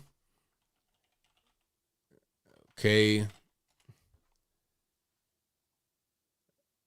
Calling on line speaker to 307. Hey, what's up, ABL? My name is Lloyd, and I'm from Wyoming. And I had a question for you. Who do you think would win in a fight between Jussie Smollett and Bubba Wallace? Because I think they would both pretend that the other guy beat him up. I think Bubba, because he's an actual race car driver, might got a little bit of athlete in him. But Jussie Smollett, he's pure actor, nothing else. No other kind of physical skill. But that's a good point you made there. It'd be a hoax fight at the end of the day. Yeah, absolutely. But I think, don't you think that Jussie is probably the best actor of our time because he has broken the fourth wall with reality. He's living it. Well, maybe so. Maybe so. Well, I appreciate it. Thanks, ABL. Thank you for the call, man. Appreciate it. Later. All right. Shout out to the caller. Yeah, that'd be a funny fight, though. That'd be one of those, who wins that one? Let's get to a few more here. Let's go to 678. You're on the line. Who am I speaking to? Hey, this is Jay in Atlanta. All right, man. What's going on? Not much. About yourself, Bob? It's all good, man. Can't complain. Hey, man, I was just going to tell you that little deal you did about the guy that went into the bank trying to cash a check. Yeah. I was coming out of a haircut place right across the street. About the same time he came out, and I saw the cops talking to us. So I sort of walked over there, and that was a nothing burger. That was nothing. There was nothing to it. All they did was question him for a couple of minutes and just let it go. So I was just gonna let you know that I'm right here in Atlanta. I saw it happen, and the press hyped all that stuff up. Exactly, because it happened. When was that? When did it happen? Was it like January? No, it was. Hell, it wasn't that long ago. It wasn't January. It was. You talking about when it happened? Yeah, they said January, like when it happened. No, it was later than that. It was probably like mid-February when it actually happened. Okay. So I don't know. Like I said, the press hypes all that stuff up. The news, they got it all screwed up. Because it was funny because I was there and I came home and I watched it on the news. I'm like, that's not anything that happened. So I was just gonna let you know, I was there, and it's like it's so funny how the press just twists everything around. It's like, dude, I was there. That's not anything that happened. So they're acting like, oh, he was fighting with the police. And oh no! I'm like, no, he wasn't. he was sitting in the car. They questioned him because I walked there. I was like, what the hell's going on? And then a couple other guys were like, what's happening? And I talked to one of the cops, and he's like, this is bullshit, the fake bank robbery, and there's really nothing to it. We got it all straightened out, and the bank manager came out, and they're like, no, he's fine, he can go, and that was it. It was like, there's nothing to see here, folks. But yet on the news, they made it sound like, oh, he was trying to rob the bank, and I'm like, no, that is not what happened. It's just so funny to see the media hype this shit up, and it's like, no, that's got nothing to do with it. Anyway, I just don't throw that in there because I was there. I saw it. Well, thank you for the call, man. I appreciate you. Yes, sir. Thank you, ABL. Keep it up, buddy. You're doing a great job. I appreciate it. Thank you, buddy. Bye-bye. All right, shout out to the caller, but please, no cursing. For the rest of the callers, no cussing, because we got little babies watching, and they got them virgin ears. So no cussing, please. But shout out to the caller. But yeah, it was nothing, though. Like, the whole thing was nothing. Ryan Coogler wasn't even really tripping. He didn't say anything about it. He didn't come out public and say nothing. He made no statement. He didn't have, like, some kind of Black Lives Matter moment and make an Instagram post. It wasn't that serious. It was misunderstanding, and it was overall a mistake from his part from going there like that. And the bank apologized, and they moved on. It was simple. He went back to work, filmed the Black Panther sequel, and it was it. But the media want to make it a big thing, and the pro-wax want to get the black girl fired for some reason. It's crazy. But let me get to a few more here, and let's go 405 in online. Who am I speaking to? Hey, ABL, it's me, Dustin from Oklahoma. How's it going? It's all good, man. How about yourself? Well, I just been busy working my butt off here, trying to make a living. What about you? Hey, man, just doing my thing, man, trying to inform the public about what's really going on. Yeah, the last couple of weeks been crazy, especially with all the craziness in the news, with Jeff Younger and those trans people going crazy. Oh, that whole thing, it's pardon the pun, it's pretty nuts. Yeah, and I'm like, let me just say this, okay? I try to respect people's lifestyle. I mean, I support people who want to live their life their way, but when people are telling other people that, oh, you're this, you're that, no, I support people living their life their way, the best way possible. But when you start calling people names, that's where it crosses the line. I think what Jeff is doing is for his son. What's best he thinks for his son, not for the trans community. He's not attacking the trans community. He's doing what he thinks is best for his son. Yeah, exactly. Right. That's the whole thing, and really, it should be for all children, and his son especially, but definitely for all kids. So no kids go through that. Yeah, and I try to have a civil conversation with people, but yet all they want to do is attack me for pointing out some simple facts. I mean, okay, should parents force their children to live a life that they feel uncomfortable with? Well, kids don't understand what's going on. Kids can't even really consent to something like that. So that shouldn't even be part of that shouldn't be a question if they can or they can't, because they can't even consent to a thing like that. When they get to be adults, then they could do what they want, but not as children. There's got to be certain lines drawn, and that should be a pretty hard line in the sand right there. Yeah, I mean, and I agree with that, but it's just that it doesn't take a person with with mental health issues like myself, which I'm not going to get into, can see that this is wrong. But yet people saying, oh, you just hate trans people, saying, no, I don't. I am concerned about this child's well-being, because the mother of the child does not care. I mean, it's just ridiculous. I hear you, 100%. But I mean, it's just that this clearly violate the kid's human rights. I mean, I think the courts should just step in and strip away her parental rights for good. But I don't think they ever will, because this has been going on for years. Well, yeah, I mean, I'm not sure what the end result is going to be, but I think there's been some movement as far as state legislation from Abbott. So hopefully there can be a good conclusion to it. But it can't go on. Whatever the end of it is, this can't go beyond right now. It's got to come to an end pretty soon, because if it doesn't, it's going to be a very big problem in the very near future. Well, I'm going to say this. If it was like my child, I would say, listen, this has to stop. Either giving full custody of my children, or I will be pressing charges, because I will not allow this to continue, because this is wrong. I mean, I do not want this to happen to my children at all. Right. I mean, we got to think about the well-being of this child. I mean, we got to think about what's best for this child.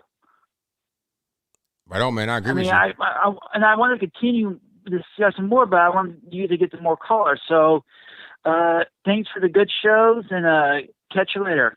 Thank you for the call. Appreciate it. Bye. All right. Shout out to the caller. Let's get to a few more. And let's go to. All right. So you're on line with speaking to 707. Yes, Mr. Logan, John Robertson here. I'd just like to speak on the Jussie Smollett verdict. All right, go for it. Yeah, I think what he got was acceptable. I don't think it was too harsh or too lenient, but at the same time, look at what they get to murderers and killers. They get 5 years in prison for killing somebody. He got something decent. That's true. That's a very good point. I don't want to say he deserved more or less, but you do the crime, you do the time, right? Absolutely. And I think that it's good that he got something, because it could have been, just a nothing burger, no fine, no nothing, and got off scot-free. So I'm glad there was some kind of penalty, because, like I said, it could have been zero. Correct. And we've been waiting years on this. I mean, the whole world's been looking at this. So, yeah, that's just my 2 cents. That's all I wanted to put in. Well, thank you for the call, man. Definitely appreciate you. Thanks for taking it. Thank you.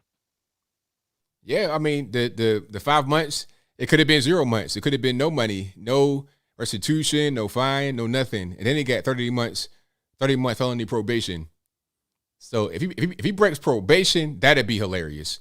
That'd just be hilarious. It's like, sir, you got caught, do your little 5 months and go about your life. you probably still be able to get some money and get some roles. Just do that and move on with yourself, right? That's what I say. Okay, let's go to some more here. Let's go to, and the phone lines are blowing up, so y'all please pardon me. I'm trying to get to all the calls as soon as I can. 215 on the line. One speaker to. ABL, how's it going? It's all good, man. What's happening? Yeah, everything's good. Hey, honestly, I'm telling you right now, it's been a lot more ever since Joe Biden's been in office. A year later, it's been a lot more racism than it ever been before. And I know you've noticed that, but especially like I game a lot, even in the gaming world. It's just like it's a lot more racism. Like the N-word is becoming really. I understand they're just trolls. You just gotta ignore them. But back in 2019, 2018, it was extremely rare that you would hear the N-word, especially from children. But now it's like the N-word is just so popular, they just can't stop saying it. And it's just blacks, whites, anybody, adults, kids, more trolls. That's the first thing they jump to is the N-word. I don't react, but it's just like, really? Yeah, but you know what that is? It's like, because it's okay to be racist from the administration, because all these things, you targeting this group, you're targeting that group. So if the idea of separation is okay, then so is the idea of racism and using just these kind of foul terms like that. You know, you got to have more unity and less division to get past this whole racism thing. Because if you have the division, you're gonna have racism too. That just comes with it. Yep, exactly. And what was one thing? Oh yeah, another person wanted to try to have a debate with me about the mask or why I don't wear the mask. I was like, okay, here we go again. So I told him this: if you don't wear the mask, then you don't care about other people's health. I told him, I was like, dude, I'm telling you right now, I'm not trying to hurt your feelings, but you're an adult. I don't have to care about your health. If I cared about people's health, I'd be a doctor. I'd go to school, be a nurse or a pediatrician. Okay. Second of all, that's like me. It's like, okay, that's like you saying this person that doesn't want to go out and work, that likes going around asking people for money. That's like him telling you you're a bad person because you refuse to give him money. But you're not obligated to give him money. You're just doing it out of the kindness of your heart. You don't have to if you don't want to. That's not your problem that he's not eating because he don't want to go out and look for a job.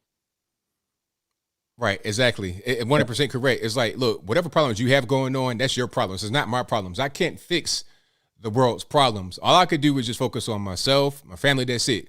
I can't heal all the outside world. That's not my responsibility. Exactly.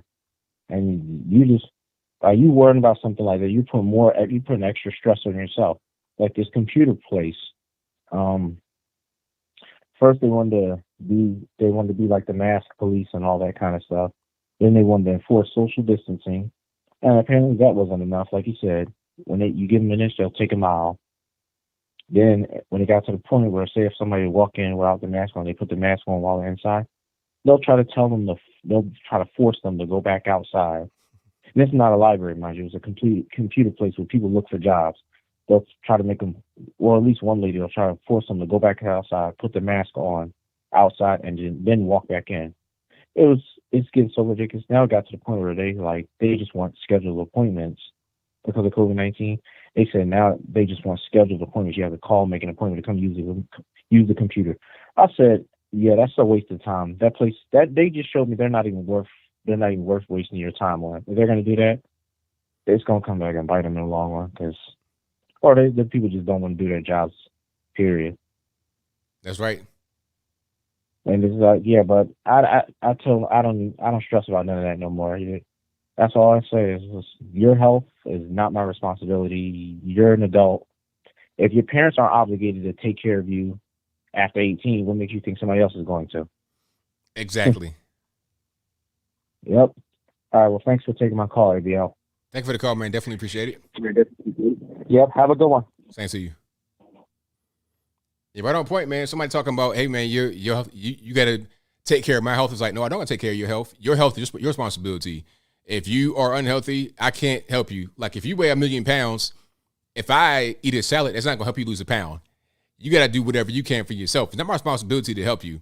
And the whole mask thing, I mean, that's the biggest hoax of my lifetime was the mask thing. That's got to be one of the biggest hoaxes ever.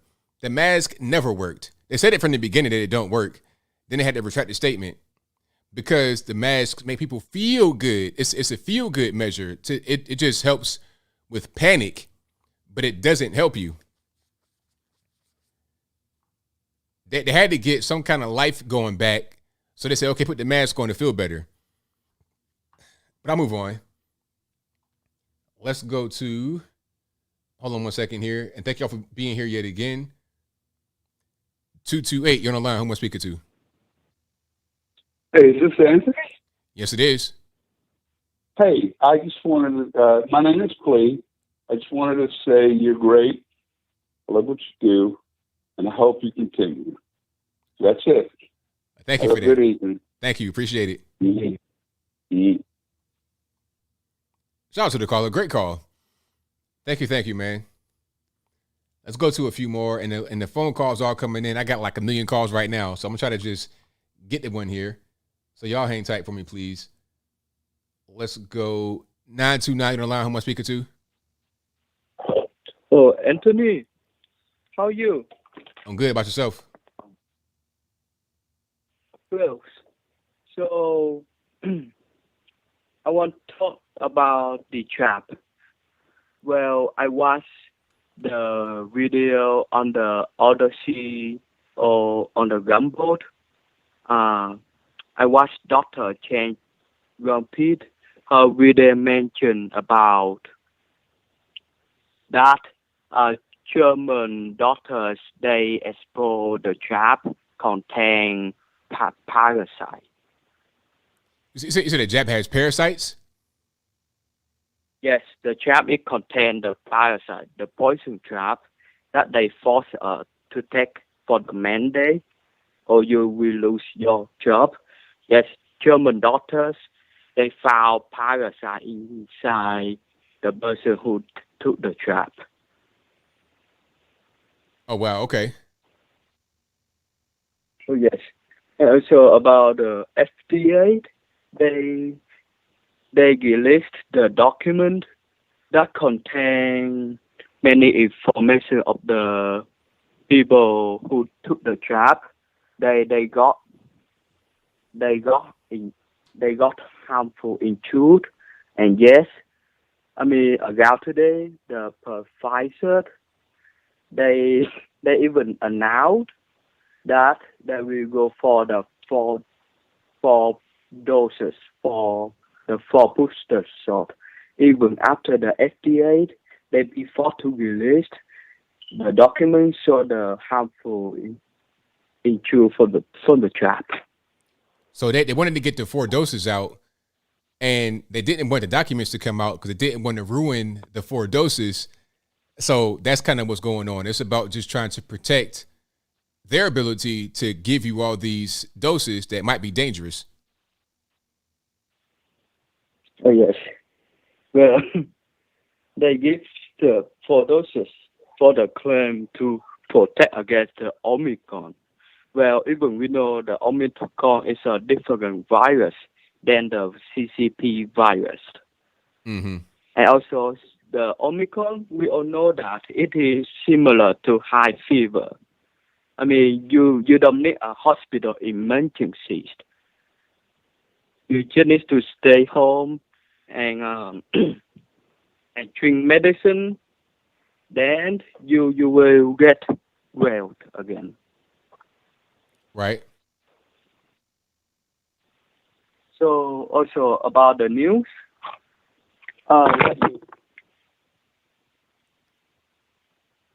Yes. Also, there is a document. So the romantic reviewed by research by the scientists. They announced that the romantic it killed the CCP virus. I'm sorry. What? I didn't quite hear that. The vermectin, a type of medicine. Ivermectin. They had the research and they revealed that the vermectin able to kill the CCP virus and make the rate of death lower. Okay, so there was a medication that was patented to make the death rate lower. Was that it? Yes, and able to kill the virus. Okay. Now I want to go over a week recap from the last week. I don't have a lot of time, so I got to get to my next call here. Oh, okay. So I will see you the next week, and let's go, Brandon. There you go. Thank you for the call. Definitely appreciate it. Let's go, Brandon. All right, now let's go, Brandon. All right, shout out to the caller. No, little language barrier, but it's all good. Let's get to some more calls here. All right, let's go to 978. You're on the line. Who am I speaking to? Hi, Anthony. This is Nicole. How are you? I'm well. About yourself? Great, thank you. I'm not sure how far behind I am about the caller that was just talking about the German doctor. And I'm not sure if this is what he's referring to, but Dr. Andrew Nowak was a German doctor that talked about graphene hydroxide in the vaccines. And what's interesting is that if people will try to discount it and they do the fact checks that say there's no, graphene oxide in the vaccine, but there aren't any fact checks disproving graphene hydroxide. Okay. And also about that doctor, he was murdered supposedly after he released a video that breaks all that down. And what he's talking about is pretty credible. Yeah, I've not seen that. I got to check it out because it's kind of like over my head right now, but I got to kind of get into it and really just absorb it to see exactly what's happening. Yeah, it's, of course it is debunked all over the place and people are discounting it. If you actually, it's in German, it has English subtitles. If you actually listen to what he's saying, he's not a quack. He has very high credentials. He's a world-renowned physicist, or was. But yeah, definitely look into that because it intrigues me that there isn't a fact check for that. As much as we know fact checkers are bunk, the fact that they're not saying that that's not true says a lot, I think. It really does. Absolutely. Mm-hmm. Yep. Well, that's all. I'm not sure if that's even what he was talking about, but it was kind of hard to understand if that's what he was saying. I don't know. I think that's interesting. Right. All right. Great show tonight. Thank you so much. Thank you for the call. I appreciate you. All righty. Bye. You know what? It's a lot of doctors coming out and giving the real information. Actual doctors, real doctors giving information. And then the people that oppose the information, Anthony Fauci, like a lot of these just TV personalities, political guys, not doctors. So it's like, who do you believe? Do you believe the political guys, the red tape guys, the DC bureaucrats, or do you believe doctors in the field that are actually doing things that help patients? It's easy to pick from my point of view. 512, you're on the line. Who am I speaking to? Hey, what's up, ABL? This is Justin from Texas. All righty, what's happening? Not much, man. I just had a question. It's kind of off topic of what you've been talking about, but I had a question about abortion. So if we get rid of abortion, make it illegal unless it's medically necessary or something, what's the plan for all the kids that are born then afterwards? For like the left says, that strains society and what abortion is supposed to prevent. Well, I mean, that's an interesting question because they always say that like a kid who was born in a bad situation will stay there forever. Like he's doomed. Like he can't just get out of that situation. You know what I mean? Like that's just not how it works. Like me, my parents were married when I was born, but we were in Brand, West Virginia, one of the poorest places in the country. Like I'm talking about this ain't like a hood. This is like next level kind of poverty.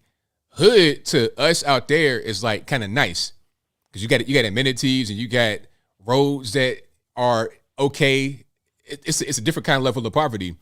So I came from that, and all of us that came from that are doing very well. So you're not just doomed to a life of sadness and crime and whatnot. That's more about your family structure than anything else. Not because of how you are born into society. You can always change that around. So there's always a welfare state that exists, even though it shouldn't. I think if the welfare state didn't exist, then you wouldn't have so many out of the way births that happen. But it does exist since we have it. So these kids wouldn't just be totally, not able to survive in the country. I think that whole thing is just kind of an excuse. And I think also if abortion wasn't here, you would not have so many abortions. Abortions have most certainly gone up since the advent of legal abortion. Now people wouldn't just make these, rash, decisions all of a sudden. They would just say, okay, I'll think about it for a minute. Maybe I won't keep my baby, or maybe I won't just have this night unprotected and then get pregnant, because there's no safety net for me as far as abortion is concerned. Yeah, I agree, and me and my wife are kind of in the same situation. We didn't grow up, in the best situation, and we have elevated ourselves out of there, and we're doing pretty good, And I think it's amazing that the left thinks it's even an option that, because of the situation, let's kill the baby instead of giving them the shot. It's just, let's kill the baby, let's kill this person and get rid of them. They don't even get a shot. Exactly, 100% correct. I mean, give them a shot at life. Just because you think that they might not be Elon Musk does not mean they don't deserve to live. Give life a shot. Yeah, exactly. I agree. Well, hey, I appreciate it, ABL. I'll let you get to the rest of the callers. Me and my wife and my daughter are watching you. We love what you do, and keep it up, man. Thank you for the call, man. Definitely appreciate y'all. All right. Yeah, man. That's a constant argument right there about the whole, "oh, you ain't gonna make it" type thing. I mean, it's weird. But I'm glad you guys don't believe in that. Let's get to some more calls here. All right, you're on the line with 62517. Yeah, how you doing, ABL? Just happened to be watching it tonight, and it imposed me that would they get rid of abortion clinics and start adoption clinics? Wouldn't that be a little smarter? What, to have adoption places rather than abortion places? Yeah, that'd be smart. Hold on a second. I say, did you hear what I said now? You said there should be abortion, and rather than abortion clinics, have adoption clinics. Is that what you're saying? Yeah. Yeah, I agree with that 100%. I mean, why not put money into that rather than putting money into abortion? Yeah, I mean, it'd make sense. But, the whole thing of abortion, the reason why there's so many kids that are born just randomly is because partly of abortion being available and the welfare state. If you didn't have these things, then Sure. there'd be fewer of these kids that are just born randomly or conceived randomly, because there'd be no safety net there. You can't just kill the baby, and you're not going to have all this government, welfare at your fingertips to use. Yeah. I got one question, man, that all these fact checkers, and if you go on the internet right now, you can see that thing that Lori Lightfoot put up. No, I didn't. What she put out? About having a bigger penis than okay, yeah. people I got it, because we already had that kind of conversation last time. So yeah, I did see that. Well, my question is, how come they didn't fact check her? Does she really have it? That's funny. That's hilarious. Yeah, they don't want to do that fact check in there. Fact checkers all over her. Yeah, they don't want to do that fact check in there. Not at all. Well, I was going to ask you, how's marriage treating you? Oh, everything's all good, man. Can't complain too much. Good. I'm glad of it. Well, we just thought we'd give you a scream, dude. Have a good day. Well, thank you for the call, man. I appreciate it. Yep, bye. All right. Shout out to the caller. Yeah, no more D talk though on the stream. No more D. We had to follow the D talk last time. You guys remember that? All right, let's get to a few more here. Let's go to 480. You're on the line. Who am I speaking to? Hey, Bill. It's Chuck from Arizona. How's it going, man?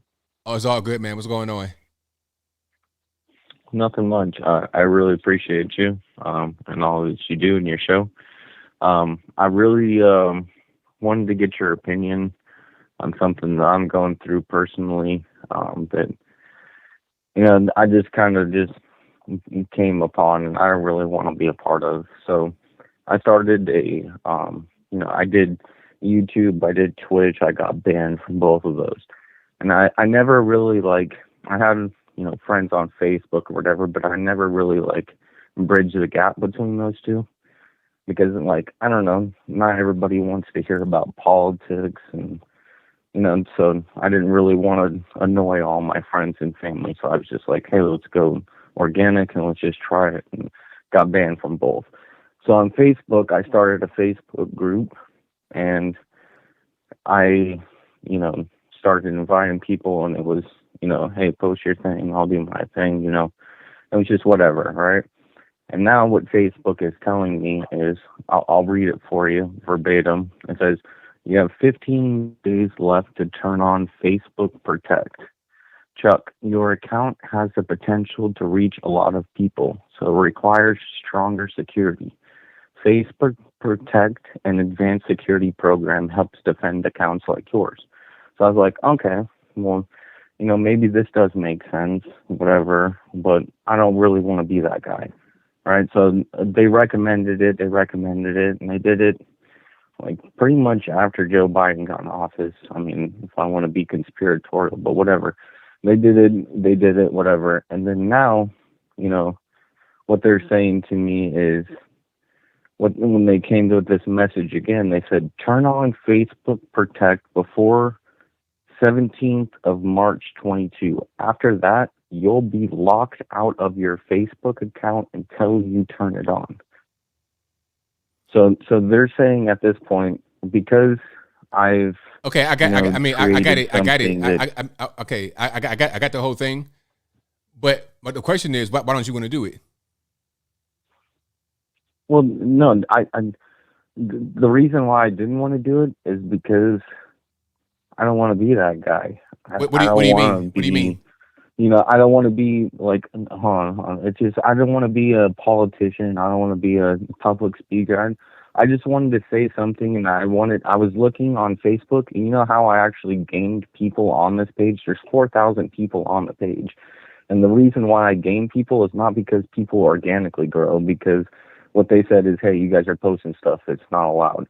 So how I did it is, I just went and looked on, ABC 15, Fox 10, Channel 3, Channel 5, just random channels on Facebook.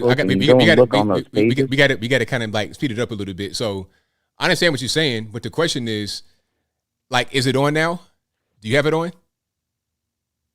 No, I don't have it on, and they're about to kick me off. Just turn it on. But I'm saying I don't want to be that guy. No, just okay, listen. Hold on. Listen to me now. All they're saying is turn on two-form authentication. Do you know what that is? What's that? Do you know what two-form authentication is? 2FA? Do you know what that is? Oh yeah, two-factor authentication. Yeah. That's all it is. Well, I mean, so why is that a bad thing? I understand it, right? So I agree with you, right? It does make sense. But what doesn't make sense to me is they say, hey, we've recommended to you, and we think it's really what you're saying, but at this point you haven't took our recommendation. Just do it. Just do it. You actually can't access your account. It don't matter. Just do it. It's not even a big deal. No, really, and actually, do you understand that though? You understand that? See, though? you got to understand. You're kind of no. You're hold on, caller, listen, caller, please, caller, hey, caller. When I start talking, you got to stop. Sorry. So it doesn't matter. You're kind of you're making a big deal out of nothing. Honestly, this is a big deal out of nothing. I am making a big deal, but is it nothing? It's nothing. I promise you, it's They're nothing. saying I'm locked out. I don't want to be that guy. Listen to me. I don't want to be anything. Okay. And they're saying I won't be able to access caller. When I start talking, you got to friends. stop talking. Okay. I promise you, it's not a big deal. It's you're freaking out. You're freaking out, and you don't have to be. I promise it's okay. It's not a big deal. I'm telling you, that is actually going to be beneficial to you. to have 2FA on there. Well, if it is beneficial, if it is, right? Can I ask a question? Go for it. If it is beneficial, why can't I access my Facebook account if I don't accept? It don't like that's just them just doing whatever they're doing. You're worried about that, but it doesn't really matter. Actually, it don't matter. No, but is that a problem though? Look, man, you're overreacting. I'm telling you. Like, let's listen to me now. I like, am though. Okay. But see, I 100% agree. Look. You're kind of getting on my nerves now because now you're not letting me talk. So I'm gonna just talk. Matter of fact, I'm gonna hang up. Actually, thank you for the call. But here's the thing. Now it's not a big deal. You're freaking out about nothing. Facebook sucks anyway. Honestly, Facebook sucks. Everybody knows it. And if you want to use it, you got to do certain things. All they're doing telling you to turn on two-form authentication. So basically, when you log in, they're going to send you a code to make sure it's you, to come back into your account. What you don't want to happen is your account gets hacked, and then they take it over, and you don't have access to it. They're actually looking out for you, really. If you just stop freaking out about nothing, you'll be like, all right, thank you, Facebook. They're actually doing something good for you, really. They got your interests at heart, because what you don't understand is there's a lot of hackers out there that want all these little accounts to do whatever they want to do. Imagine you wake up one day and your account has been taken by some guy who start putting, little girls in there or something like that. You don't want that. So stop freaking out, man. Just turn it on, man. Like, really, what's the problem? Good grief. All right. All right, Tariq, what's happening? Hey, what's up, man? And I'm gonna try not to be loud. So I noticed. You there? Yeah. Can you hear me? I hear you well. Okay. Yeah, I mean, I'm just shocked at the other call. I mean, I didn't know you had tech support on your YouTube stream, man. Really calling you for tech support, and then was interested fighting you about it. Fighting me. It's like, sir, like I'm looking out for you. Like you calling that guy that got a lot of followers that understand to do this. I'm giving you the golden advice. You're like, no, I don't want to be that guy. It's like, all right, man, do what you want to do. Like, what the heck you want me to do about it? You know what I'm saying? Like, bro, but anyways, that was just weird. But anyways, bro, I just want to talk about Instagram and, America in general. Can we truly say that we are a free speech country and say that we are a democracy that the world can emulate? Because I feel like we are emulating governments that repress their people, especially with censorship, man. Because I did watch a video where the Instagram was angry, concerned that Russia blocked Instagram. But in talking about censorship, I'm like, how can in America, and especially social media, have the temerity to talk about censorship? When people hate using YouTube, Facebook, and Twitter. The only reason we have to use it because there's no other platform that challenges it. It's the only way we can talk to the people. But these platforms are aggressive against the creators. They are light and friendly towards the mainstream, but when it comes to me and you and everyone else, we are censored heavily. So it's like, man, it's just shocking that we can just prostrate ourselves as these bastards of free speech. No, we're not. And I'm telling you, bro, the way the censorship is going, man, I feel like if liberals get control, that First Amendment is going to go. I promise you, man. Oh, yeah. Right. What they did is what they're doing is they're getting these woke businesses, and it's strange that businesses are just fall in line to do the censoring. That's the way around the First Amendment. It's okay, well, we can't shut you up, so we'll just ruin your economic life or silence you. And ABL, this is crazy censorship, bro, because it's really, I mean, when I'm looking at Russia, it's like you're not only getting censored off social media, like you're getting censored, like you are getting blocked from the world. You know what I'm saying? Like, Visa, MasterCard, McDonald's companies, it's just, to me, this is kind of evil. And I'm like, man, do we really want to go this route, bro? Like, I like the future is really bleak, man. I don't know. And, Americans got to ask themselves this question too. This is all over a country, Ukraine, that like Americans can't even name 5 cities in Ukraine. Yet we are willing to put up with higher gas prices. Just things just increase our cost of living, create more enemies. over Ukraine, over something that has nothing to do with this. And let me tell you what's interesting about Donald Trump, bro, and one of the reasons why he was hated. If you notice Donald Trump, he seems to be the only president where, in the first time in American history, where we're actually debating domestic policy, things that affect us here at home, such as the border, such as our rights, things of that nature. Now it's like when Biden comes back in office, it's like business as usual. All right, let's go topple this country. Let's go fight in this war. Let's go create an enemy here. And now it's just like, I swear, man, it's just like it's back to normalcy. And I pray and I hope that Americans are seeing this and they're looking at the Biden administration. They are looking at the economy tanking and they question themselves, is it worth it? You know what I'm saying? Like, is this? I mean, do Americans really especially these liberals who hate Russia? And that's fine. I'm not a Russian fan, but do we really want escalated conflict with Russia? Like, is this worth it? This is a nuclear power. You know what I'm saying, bro? So yeah, man, that's pretty much all I want to say, man. I truly do hope Trump or Ron DeSantis runs because in this sensitive times and when it comes to liberals, you can't be weak beta male. You have to be strong. You have to stand 10 toes down. You cannot be apologetic, and you need to know how to fight back. So yeah, bro, that's pretty much all I want to say, man. Thank you for the call, man. Definitely appreciate you. Okay. Yeah, man. Right on point. 100% on point. Yeah, people, I mean, the brainwashing is real. The demoralization. I saw this dude from Detroit talking about he going to go to fight in Ukraine. It's like, sir, really? Matter of fact, let me see if I can find that clip right quick. Detroit man wants to go fight in Ukraine. I'm going to put it on the screen. Okay. Like, black dude, too. Hold on. Detroit man who served in Peace Corps in Ukraine headed overseas to fight against Russia.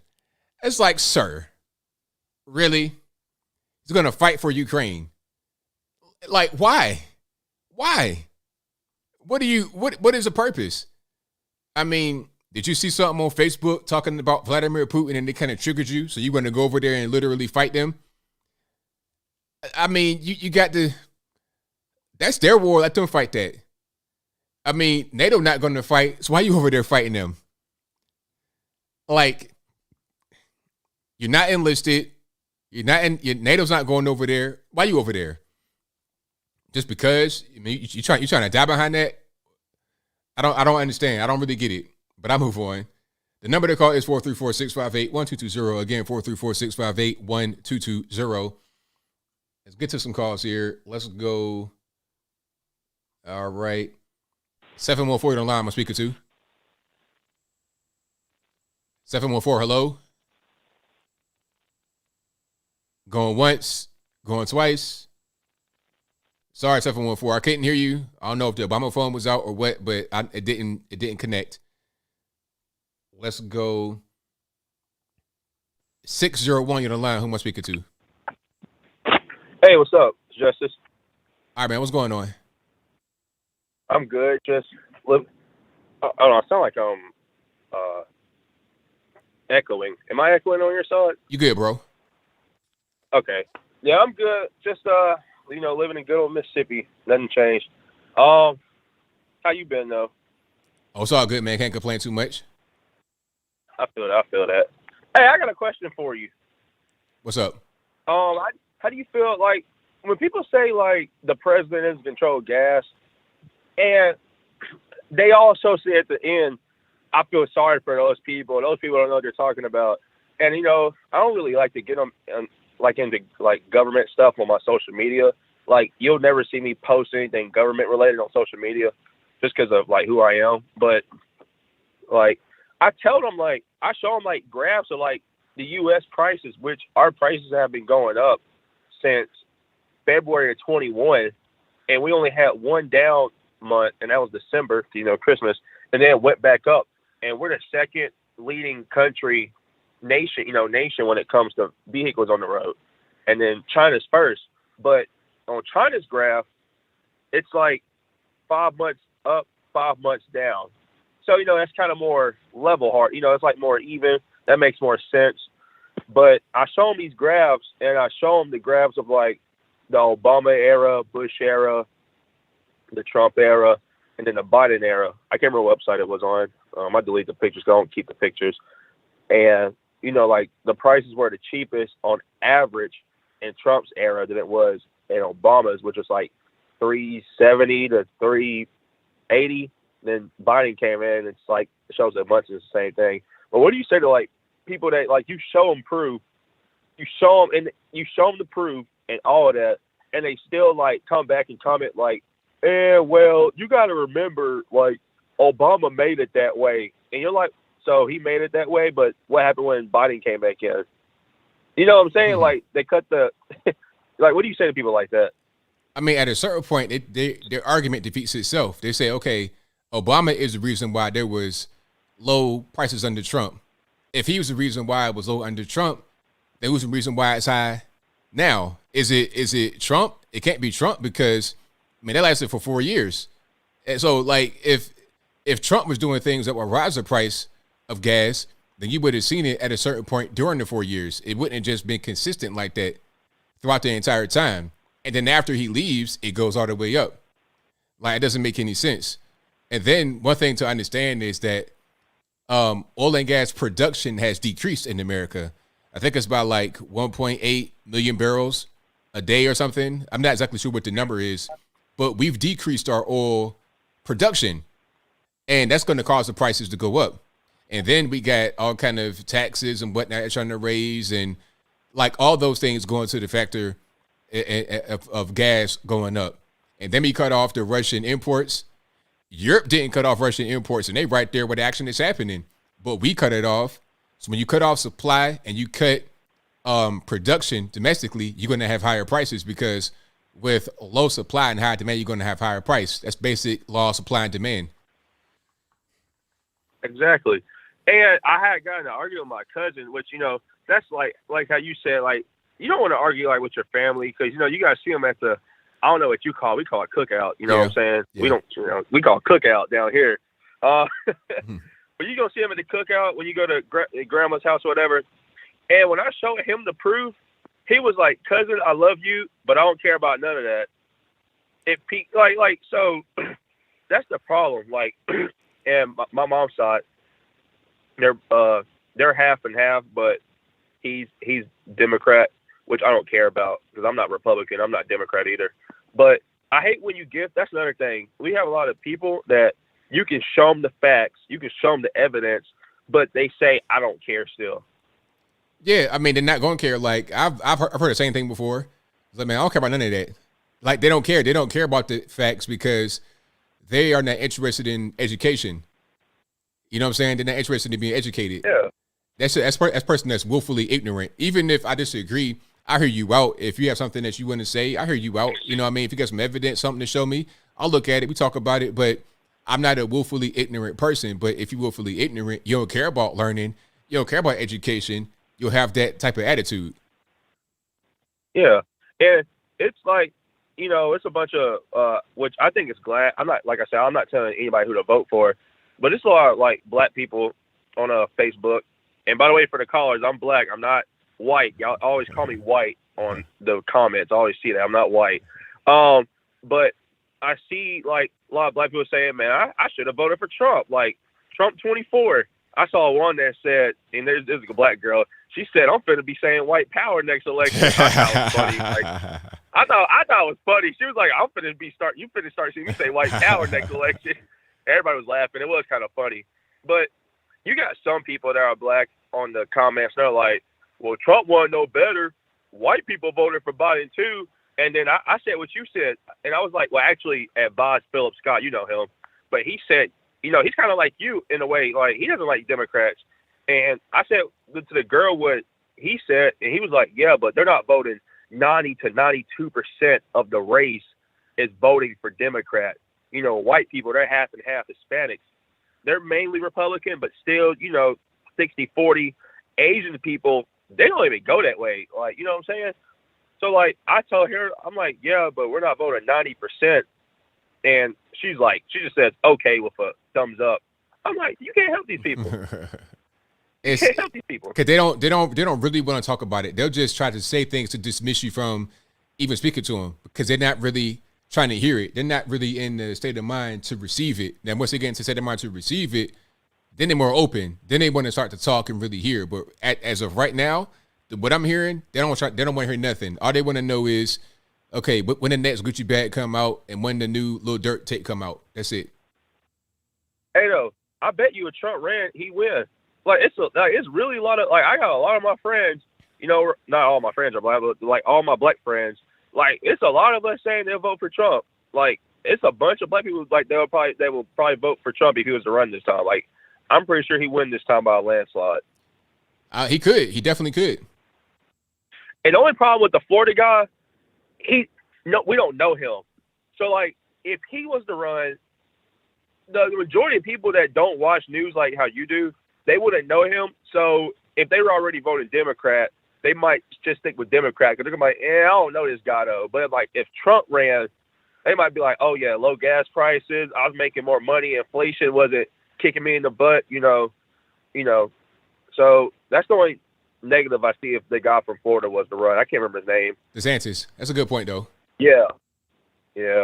But that's really all I have right now. I didn't really have too much to say this time. You talked about Jussie Lee Peterson.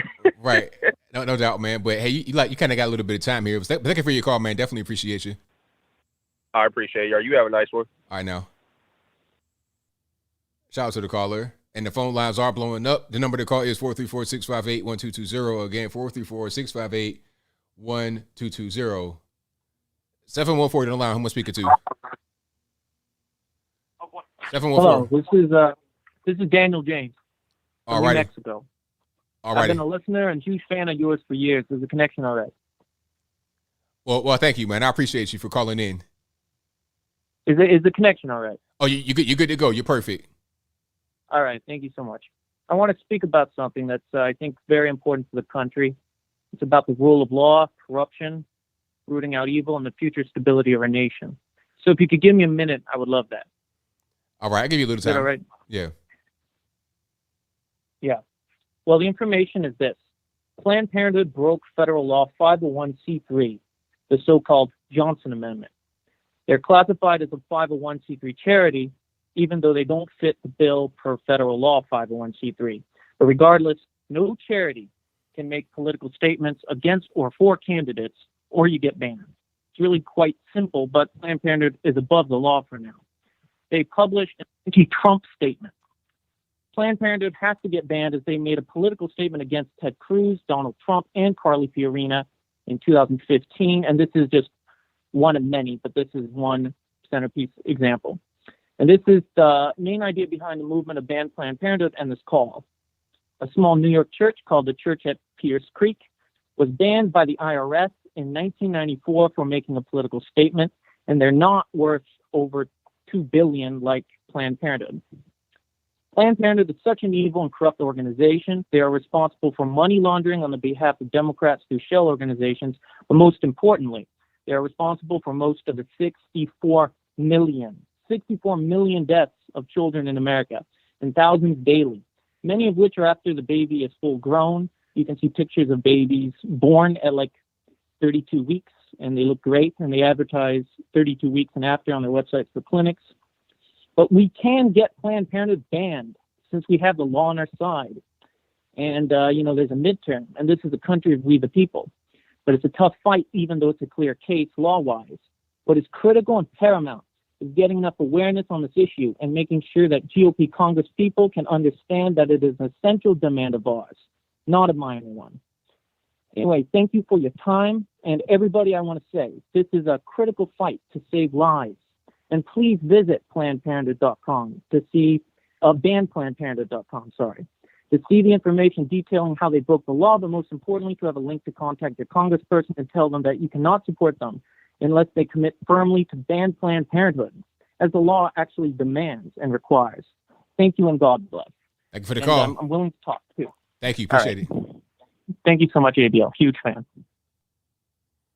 Shout out to the caller. Thank you for that. Let's get to some more here. And the phone lines are blowing up. 860, you don't line. Who am I speaking to? Hey, Bill, it's up in A Ranger Xbox, buddy. All right, man. What's going on? Oh, I was going to do a little skit about being in Cook County Jail, and we got this guy named Jussie in there that keeps yelling, "I'm not suicidal," but I'll let that one go. Oh, man. Putting that boy in prison is about like locking my kid in a candy store. Yeah, a little bit of fun in there for sure. Yeah. Anyway, we all know Joe Biden and Kamala Harris are empty suits for Obama because Obama's cabinet's in there, and the person controlling Obama is George Soros. George Soros is intertwined in Washington, D.C. like you wouldn't believe. Adam Schiff's sister is married to a George Soros nephew. Hillary Clinton's daughter, Chelsea, is married to a George Soros nephew, and it goes on and on. So you want the evil empire? There it is. It's true. I've never lied to you. But, yeah. And they shut down oil production. That's one thing I will say about Joe Biden. He did not lie about shutting down fracking, shutting down pipelines, shutting down oil production, because he did. The man owns 10% of the Chinese lithium battery factory for electric cars. That's you don't right. think he's doing it for the environment. It's about that money, about that dollar bill. It's always about that money. But hey, most importantly for all your viewers and you out there, ABL, there is an organization called Convention of States. And what it is it takes a Convention of States to amend the Constitution. And our goals are physical responsibility, term limits, and each state's National Guard is in charge of election security for that state. You won't see no more Klan members or Black Panthers out at polling booths. You'll see armed National Guardsmen. You'll see the National Guard Internet Warfare Team on the ball for each state. It takes 34 states, I believe, to get it, but all 50 states get involved, and they send delegations. And then once they amend the Constitution, that's it. It's law of the land. What do you think? I mean, that's the way it should be, right? Absolutely. The people are in power, and this is a way to snatch it back from them. I think one of the other things are that no senators and congressmen should be allowed to trade stocks and make $365 million, Nazi Pelosi. That's right, because you have the insider information that the general public they don't have. So that's just unfair. If anything, you have a blind trust where it's handled without your knowledge or input. You can't just have stocks and be trading and stuff like that. That's just not the way it should go. Amen, brother. But they don't have insider trader. They are the insider. They make the law to affect the corporation's profit directly. That's right. That's right. So they're writing these big laws that are like thousands of pages long. And in all that lawyer speak, in all that language, there are things designed to manipulate the price. So then they can just have that benefit them directly. Absolutely. Yep. That's why she's a hawk when it comes to that, because she's hedging her bets on a sure thing. That's right. But anyway, that's all I got for y'all, ABL. Love your show. God bless America. God bless you. And you just take care, buddy. Thanks for the call, man. Thank you, man. Appreciate it. Bye. Yeah, that's a very good call. Very good point made about that. It's like these lawmakers come in there and then make the laws that, they kind of finagle the whole situation to their advantage. That is a very good point. All right. Okay, Skype caller, who am I speaking to? Hello, Anthony Bryan. How's it going, brother? It's all good, man. So you got a nice hat on, man. Like that. Oh, you like that? Thank you, sir. You see the snowstorm we got out here? I heard about it. Well, we got a little snow out here too. Did you get snow? We got 9 inches. Okay. Let me see if I can get y'all a glimpse of her. Can you see that? probably dark, ain't it? It's dark, yeah. I ain't got no flashlight, but got about 9 inches. Okay. How you been doing, sir? Oh, it's all good, man. Can't complain too much. I watched Trump's interview that got banned on YouTube, and he said he got Putin in a room and basically said, if you invade Ukraine, that'll be a bad idea, basically. And for Trump's a truthful man. He ain't gonna lie about something like that. And for everything I believe it. So that's why Putin didn't invade under Trump. He was a smart man, Putin is. That's right, because Trump might do something, and you can't predict what he's going to do. He said he's going to do something. You got to take his word for it. But Biden, he's not predictable. Sir. Biden is being controlled by other people, so they're not worried about Biden. Oh yeah, I've heard low battery. I've heard foreign leaders won't even accept calls from Biden and everything, and there's some truth to it. You know what I mean? And Kamala, she's a joke. There's people quitting under her like this. They say she's I don't know if I can say it on here, but it starts with R, and someone who really you know what I mean? They call her the R word, and right. And that's what she is, and she's the R word. That's right. But see, I'm signed up for selective service, as of any man who loves his government ought to be, and I've been watching foreign events. If we go into war, I don't want to fight underneath the Democrat president, but I swear to God, I probably have to. You know what I mean? Yeah. Because more than likely, I'm a pretty good shot with a rifle, and I'll say the army will get me. You know what I mean? Right.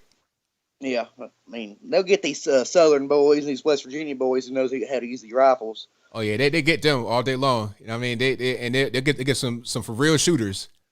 Oh yeah, they're not gonna get these North boys who ain't never picked up a daggone Glock in their life, who don't know how to shoot it. Nah, they stay in the back cooking the food or souping the floor up. Yeah, I saw a meme on Facebook that said, "How are you so calm with the economy crashing?" This guy said, "Well, these people out here, they're new poor. We're old poor. We know how to survive without money." Exactly. Yep. Yeah. That's how you got to live out here in West Virginia and in the South. You got to make your own living, for sure. That's right. People don't know that. They live in these northern areas. They think they're really poor. It's like, come down to West Virginia, you see poor in the real way. Yeah, you want to scream white privilege? Yeah, come to West Virginia. Ain't no white privilege around here. The law will beat you. Don't care if you're black, yellow, blue. If you smart off to them, you're beat. That's right. Ain't a daggone thing you can do about it. Nope. If state trooper lays his hand on you, you're stomped. That's right. But I was just wanting to get on your show. I ain't called in about a year or so, but it was good to talk to you, ABL. Good conversation, man. Well, thank you for the call, man. I appreciate you. Thank you, sir. All right, now. All righty, West Virginia, I love them. It's like going back home. That's West Virginia all day long. All right, so shout out to him, man. Good caller. But yeah, them West Virginia boys, like in them hollows in the mountain, like it's a whole different place. It's a whole different place, man. Like I see some of these quote hoods be beautiful. It's just people don't know how to live. They don't understand how to live and how to really do with money in the proper way. Okay, when you come in from actual poverty, you understand money in a very different sense. It's kind of hard to explain.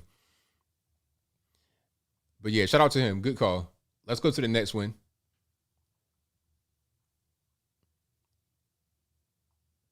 Alrighty, online speaking to 310. Hi, Jussie.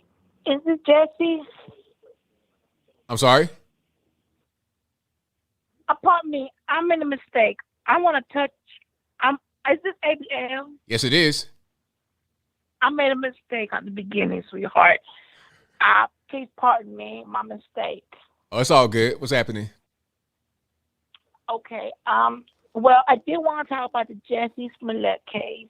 I did think justice was served, and I do believe that he got what was coming for him. Karma will come to you. You know, you try to abuse the system and the system. You can't hide from the U.S. government and all the intelligence. You will get caught up. You will be sent into the penitentiary, whether that be 100 days or 2 days, whatever. You will go to the penitentiary. That's right. 100% correct. So I wanted to touch on that real quick, ABL. And I did want to say that my husband has been acting strange with me, and I need some advice. I can't do nothing about that. That ain't my wheelhouse. Okay, well, real quick, I just want to ask you something real fast, because he's been going out with his boys and everything, and Okay, we're not gonna do that. Sorry. Next call. My name is not Jesse Lee Peterson or Steve Harvey. I promise. I'm ABL. So let's not. Okie dokie. I don't know if you were drinking some Boone's Farm or something like that, but put the bottle down, please. All righty, let's get to the next call. You're online speaking to 757. Yeah, Mr. Logan, Chesapeake Bob here. How you doing? I'm well, man. How about yourself? It's been a little while since I called in. I actually need to apologize to you because I sent a super chat to you on Wednesday that you did not read. That was probably a little too personal. So it's all good, man. I'm sorry about that. No problem. It's all good.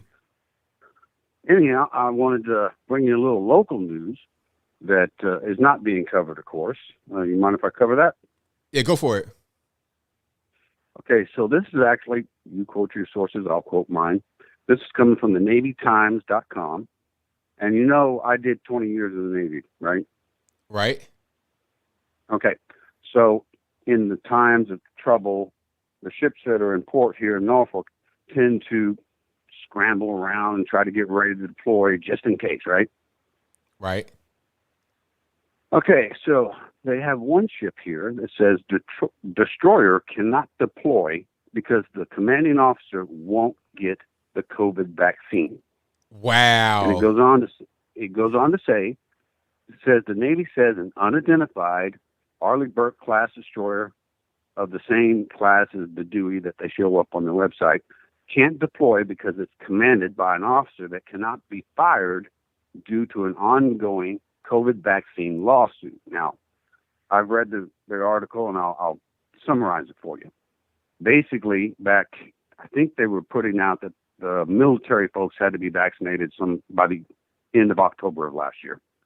This commanding officer, who normally would fall under the jurisdiction of the Uniform Code of Military Justice, which is sort of the Navy's court systems that stands alone from the civilian court system. Mm-hmm. He says, I'm not taking the vax. And there's about 60 or 70 other sailors, and they all got together, and they're on different ships, and they filed a federal lawsuit that says, we won't take the vax. Now, the judge presiding over that lawsuit has not made a ruling, but he did make one preliminary statement. He says, I'm not ready to rule on this yet, but you, the U.S. government, i.e. the U.S. Navy, cannot take any punitive actions, i.e. the Uniform Code of Military Justice, until I rule, right? And he hasn't ruled yet. So now the Navy is getting all of its ships ready to deploy just in case, has ships that cannot deploy because there are sailors, in this case the commanding officer, refused to take the jab. And you have heard this where? Nowhere. Is that right now, today? I've not heard it before. Yeah. Yeah, I don't like to call in a lot unless I have something that I think is being hidden, or maybe I just have a question for you. So I just wanted you to know about this story. Again, if you want to see it, and I'm not promoting, I don't work for the Navy Times, I'm retired. But you can see that at NavyTimes.com. Well, thank you for the call, man. Definitely. You will not hear that anywhere else. But I appreciate you taking my call, and I'll talk to you later. Thanks for the call, man. Appreciate it. Wow, that's crazy. I mean, it's what is going on? Like, that whole thing with the vax needs to stop. Just like, it should just be a blanket thing where it all stops. Matter of fact, have you guys seen that American Airlines workers who were fired for not having the vax will be rehired? Did you guys see that? Hold on. Remember I told you guys, some of you guys called me and said, hey, man, my job, they're trying to fire me or they're trying to put me on leave. I said, just hold on. If they're going to put you on unpaid leave, don't quit. Stay on unpaid leave. You can go find new work in the meantime, but don't quit. Just stay on unpaid leave and go work somewhere else, because what's going to happen is they're going to bring you back. Matter of fact, hold on. Let me see if I can find that right quick. Let me see. Let me see if I can find that. Hold on. United Airlines will let some unvaxxed workers return. This is on New York Times. If I can put it on the screen right quick and you guys can see it. There we go. It says, you see where I said right here, New York Times. U.S. extends its mask mandate on planes, blah, blah, blah, blah, blah. United Airlines workers with vaccine exemptions can return to the regular jobs. TSA extends its mask mandate on airplanes, blah, blah, blah. So, yeah, if you got an exemption, then you good. You get money on United. And they're probably going to do that for a lot of other jobs. So a lot of you guys might be on unpaid leave. They might bring you back. And if they fire you, you can sue, or you might be able to sue. I don't want to say you can sue. I don't want to say that and be wrong. But I would say that you would probably be able to sue if they try to fire you. Okay? Because this whole thing is over with. By the time midterms come back, it'll all be done. Because that's not going to be very good to run on. The question when you're running for midterms is, hey, do you support vaccine mandates? Do you support people getting fired from the job for not having the vax? And people got to answer that. And that's just it. Okay. Let's go to some more here. All right. Let's go to, hold on. Pardon me. The calls are coming in pretty fast and furious. 253, you're on line I'm speaking to. Hello? Hello. Is this the ABL show? Yes, it is. All right. I was just hoping to get it on, man. I know you guys had a few callers kind of lit a fire under me, man. I'm a patriot from Washington State that's stuck behind communist lines. I hear you, man. I know how it is. You're over on the left coast. I feel for you, bro. Well, yeah. Washington State, man. They're pushing all kinds of things. We got magazine bans. They're telling people they can't even help a friend smith his own gun when it's broken. You can't own parts. It's just getting bad, man. I just wanted to talk a little bit about our rights. My family landed in North Carolina. I know he knows a little something about North Carolina and That's Mecklenburg. Right. Oh, yeah, absolutely. I'm an Alexander, man. I'm from the Seven Brothers, Two Sisters Alexander family from Mecklenburg. We helped found this nation. Our family members died right beside Washington. We had one trader named Robert. He owned the Hermitage. We sent his ass back to England. We're not even from England. We're from Scotland. Right. But anyway, I'm not going to talk about all that. What I want to talk about is people learning their rights, man. We got to start learning that stuff. We got to start getting deep into it too, man. Start listening to philosophies and doctrines and learning, where they come from, man. Start reading through Lord Coke and, people like John Locke and Blackstone, who wrote, deeply about the right of arms. We need to get deep into all that stuff so that we understand who the militia is. We understand the difference between an operative clause and a prefatory clause and an inoperative clause. But sorry, I'm a little fired up. I hear you, man. It's all good. Yep. So I'm surprised I got through, man. I didn't think you guys would answer from the left coast. Oh, it's all good, man. I don't discriminate. But thank you for the call, man. Definitely appreciate it. Yeah. Right on, man. It's good to talk to you there, ABL. I don't know if I'm actually on or not, but No, you live on the air right now. You live right now. oh, I'm live right now. Yeah. Right on, man. Yeah, folks, get out there, learn your rights, man. Learn where they come from. Learn about the little-known Ninth Amendment. The little-known Ninth Amendment, man, that says that your rights that are pre-owned, that you had before America was even founded, they can't touch those. Not by a clause, not by an amendment. Don't let people vote away your rights. It's, you cannot vote another man's rights away. They're not rights if you can vote them away. And that's what they're doing here in Washington State. They're trying to vote our rights away. And that is the tyranny of the majority. We cannot stand for the tyranny of the majority. Right on. But that's all I want to say,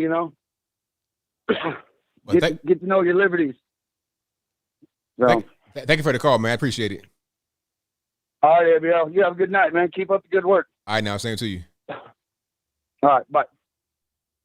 All right, shout out to the caller.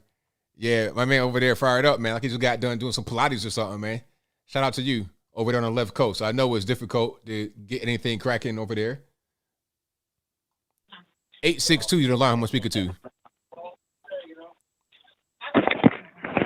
Hello? Yes, 862. Who am I speaking to? Oh, this is Michael.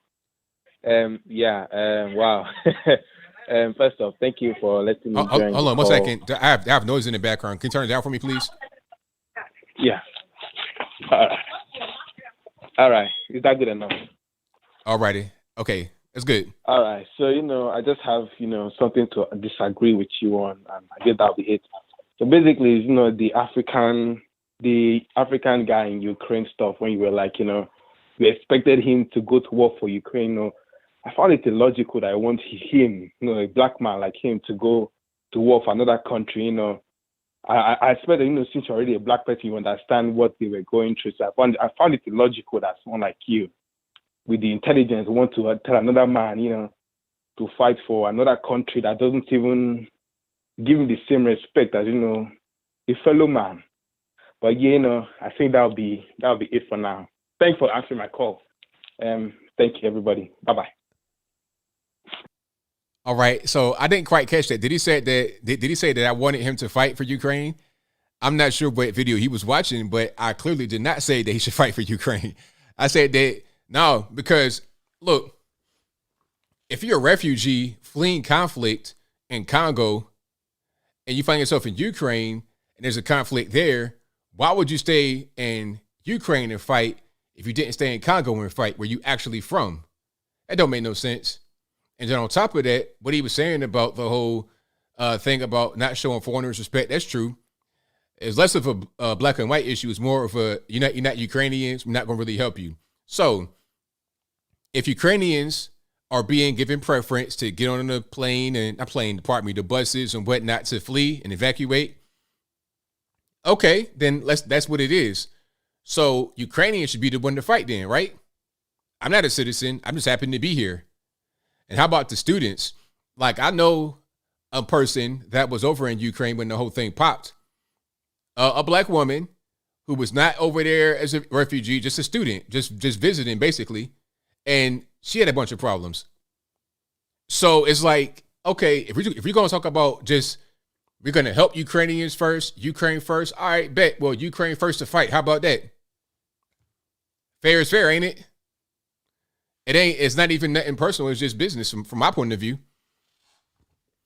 So yeah, hopefully he understands what I was trying to say. Maybe he misunderstood my video. I'm not really sure. Maybe I didn't get that.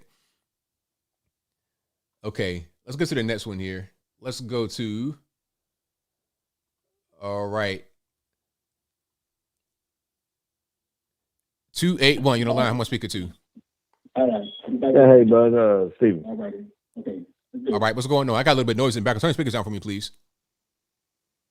I'm sorry? Turn the noise off in the background, the speakers off in the background. Okay, I got it. All righty. So what's happening? Yeah, how you doing, ABL?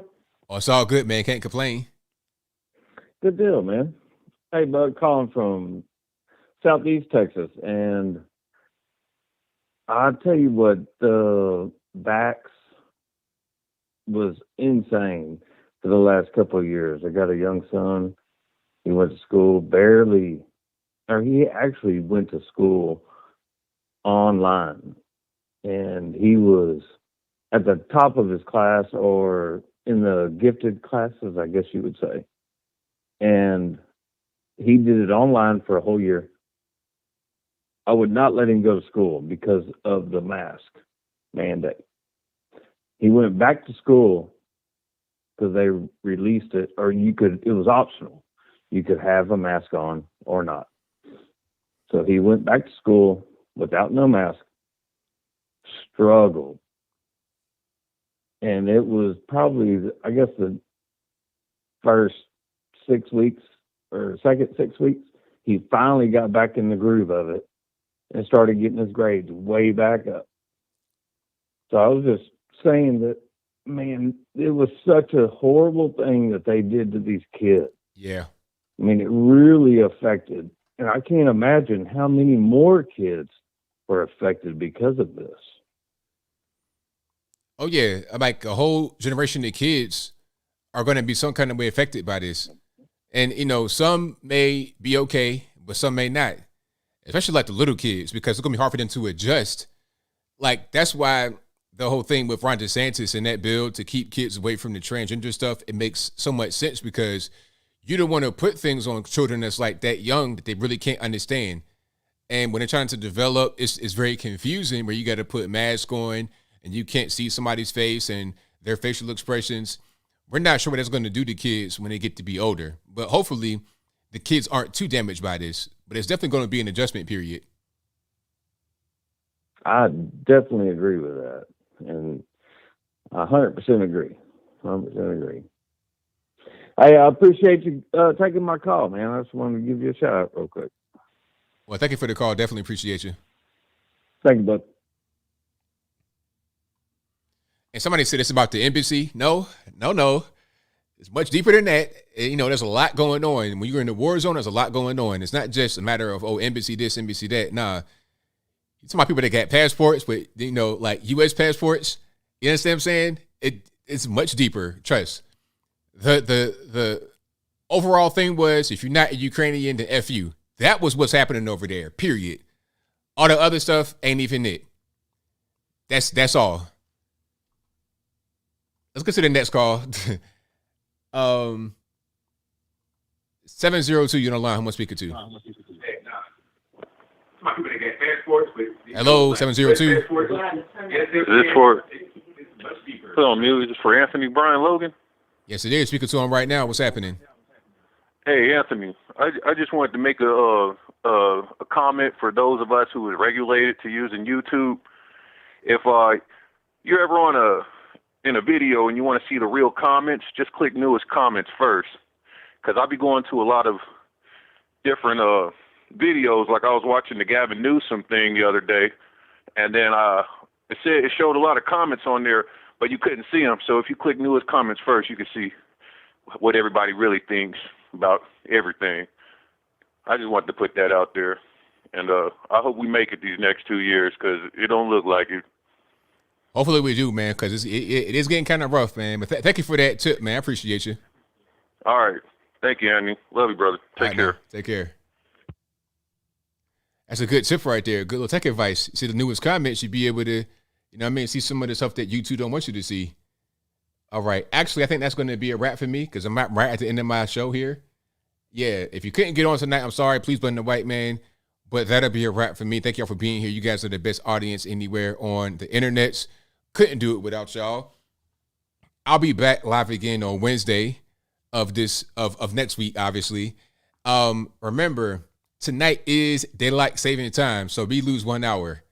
I don't know whose idea was that, but they need to get up under a gallon of water and just be, because this is crazy. I'm losing my hour. I'm gonna be up late, early, at the same time, struggling. I don't like it. But on the positive side, we get another hour of sunshine. I guess that's good. I guess I got there and cut some more grass later in the day. But anyway, you guys are great. I got super chats to read right quick, and then I wrap it on up, put the bow on top. Thank y'all again for being here. Let's get to the first super I see, and then we'll just go on through it. All right. Don't Ripley says, blame me as always, of course. Mike says, here's $5 for pronouncing my name correctly. Mike DeRusha. All right. Thank you for that, man. He also says, here's $5 for patience with your callers. Yeah, the patience is, hey, man, that's a virtue for me. Thank you for that. Butt versus Windshield says, studies show a whopping 5-7% of kids are, quote, attacked, unquote, by an educator in the public school system. Teachers' unions are covering it up. Look it up. Yeah, I saw a video where a teacher attacked a kid in the hallway, like slapped him and his head hit the wall. It was crazy. It was crazy. Older white guy and a young little kid. It was like, what's going on here? This is a good name. How dare you? Says Jussie can sleep at night now, knowing his attacker will be going to jail. Exactly. Mike says, if you're ever in Southern Oregon, I'd be honored to show you around. Well, I take you up on that. Santo Bartes says, last week we were begging Iran for oil. This week, Iran bombs our embassy in Iraq. Hopefully, they'll get more TikTok dances to fix this problem also. Exactly. Yeah, let's go to the Iran nuclear deal. How about that? So they can buy more bombs and bomb us with that. The dumbest thing. Mike also says, if you ever want a quest from the Northwest who's Gen X, let me know. A guest from the Northwest who's Gen X. Okay, we rapping, we got bars. I'm old, my parents were old, and I know a few things about history, if not cool. He also says, Brave New World shows the world when, quote, world controllers, unquote, dictate life. This quote unquote world should never be allowed. It's Nazism wrote large. Thank you to War Moves for the donations. I appreciate you for becoming a member as well. Thank you to Bugs Bunny, who says 2FA is a scam to get phone numbers and track people's every move. But they got that with GPS anyway from your carrier, and they could ping you on the tower. I know a guy that got locked up like that. They pinged his cell phone from the tower, and they found out where he was at. So 2FA don't even make a difference. If they want to find you, they can on your phone. That's not even that caught the bet a long time ago. A cell tower will find you. You know what I mean? Let me see. Bob K. MIT says, we have to get rid of the Emergency Powers Act. Biden is extended with no end date. Fauna Faye says, why am I not surprised Jussie is Big Bubba's wife right now, and he is in heaven all around the men? Honey Child, 2 snaps in the twist, RP his career. Mike says, holiday in Cambodia, dead Kennedys, we inherit the earth, replacement, especially to the young replacements. Quote, if you want to fight them, then you're dying to get killed, unquote, the soft boys. Also, but we have all kinds of distractions and pleasures because it's a brave new world. Take your soma, shut up, and give your sovereignty to the state. Thank you to McCole McCauley, who says, the murdered doctor's name is Andreas Nowak, N-O-A-C-K. It wasn't actually, quote, debunked, unquote, just that they tried hard to. Can be found on BitChute, also where German police raid his home. On live feed, graphene hydroxide and oxide. Graphene hydroxide, not oxide, is important. Also, Mike says, seriously, my live chats are being prevented from uploading. I don't know what you're talking about. I see everything. Maybe you can't see it. Also, the deep state doesn't want me to give ABL money. I see all your stuff. 4 years of Trump from Frank Death. 4 years of Trump, 4 years of prosperity and no war. Exactly. That's all we really wanted. Like, that was the main thing. You know, no foreign conflict, and we didn't have any foreign conflict. But Biden in there, right back to Iraq and Russia and all that kind of stuff. Iran and China, Taiwan, a whole big mess. Mike says, black men were called super predators by Democrats in the 90s. Joe Biden was a Democrat in the 90s. Yeah, I can see all your chats, Mike. I'm not sure what's happening. But thank you guys for being here. You guys are the best audience anywhere on the internets. But that will be a wrap for me. So until next time, y'all be safe. I'm out. And peace.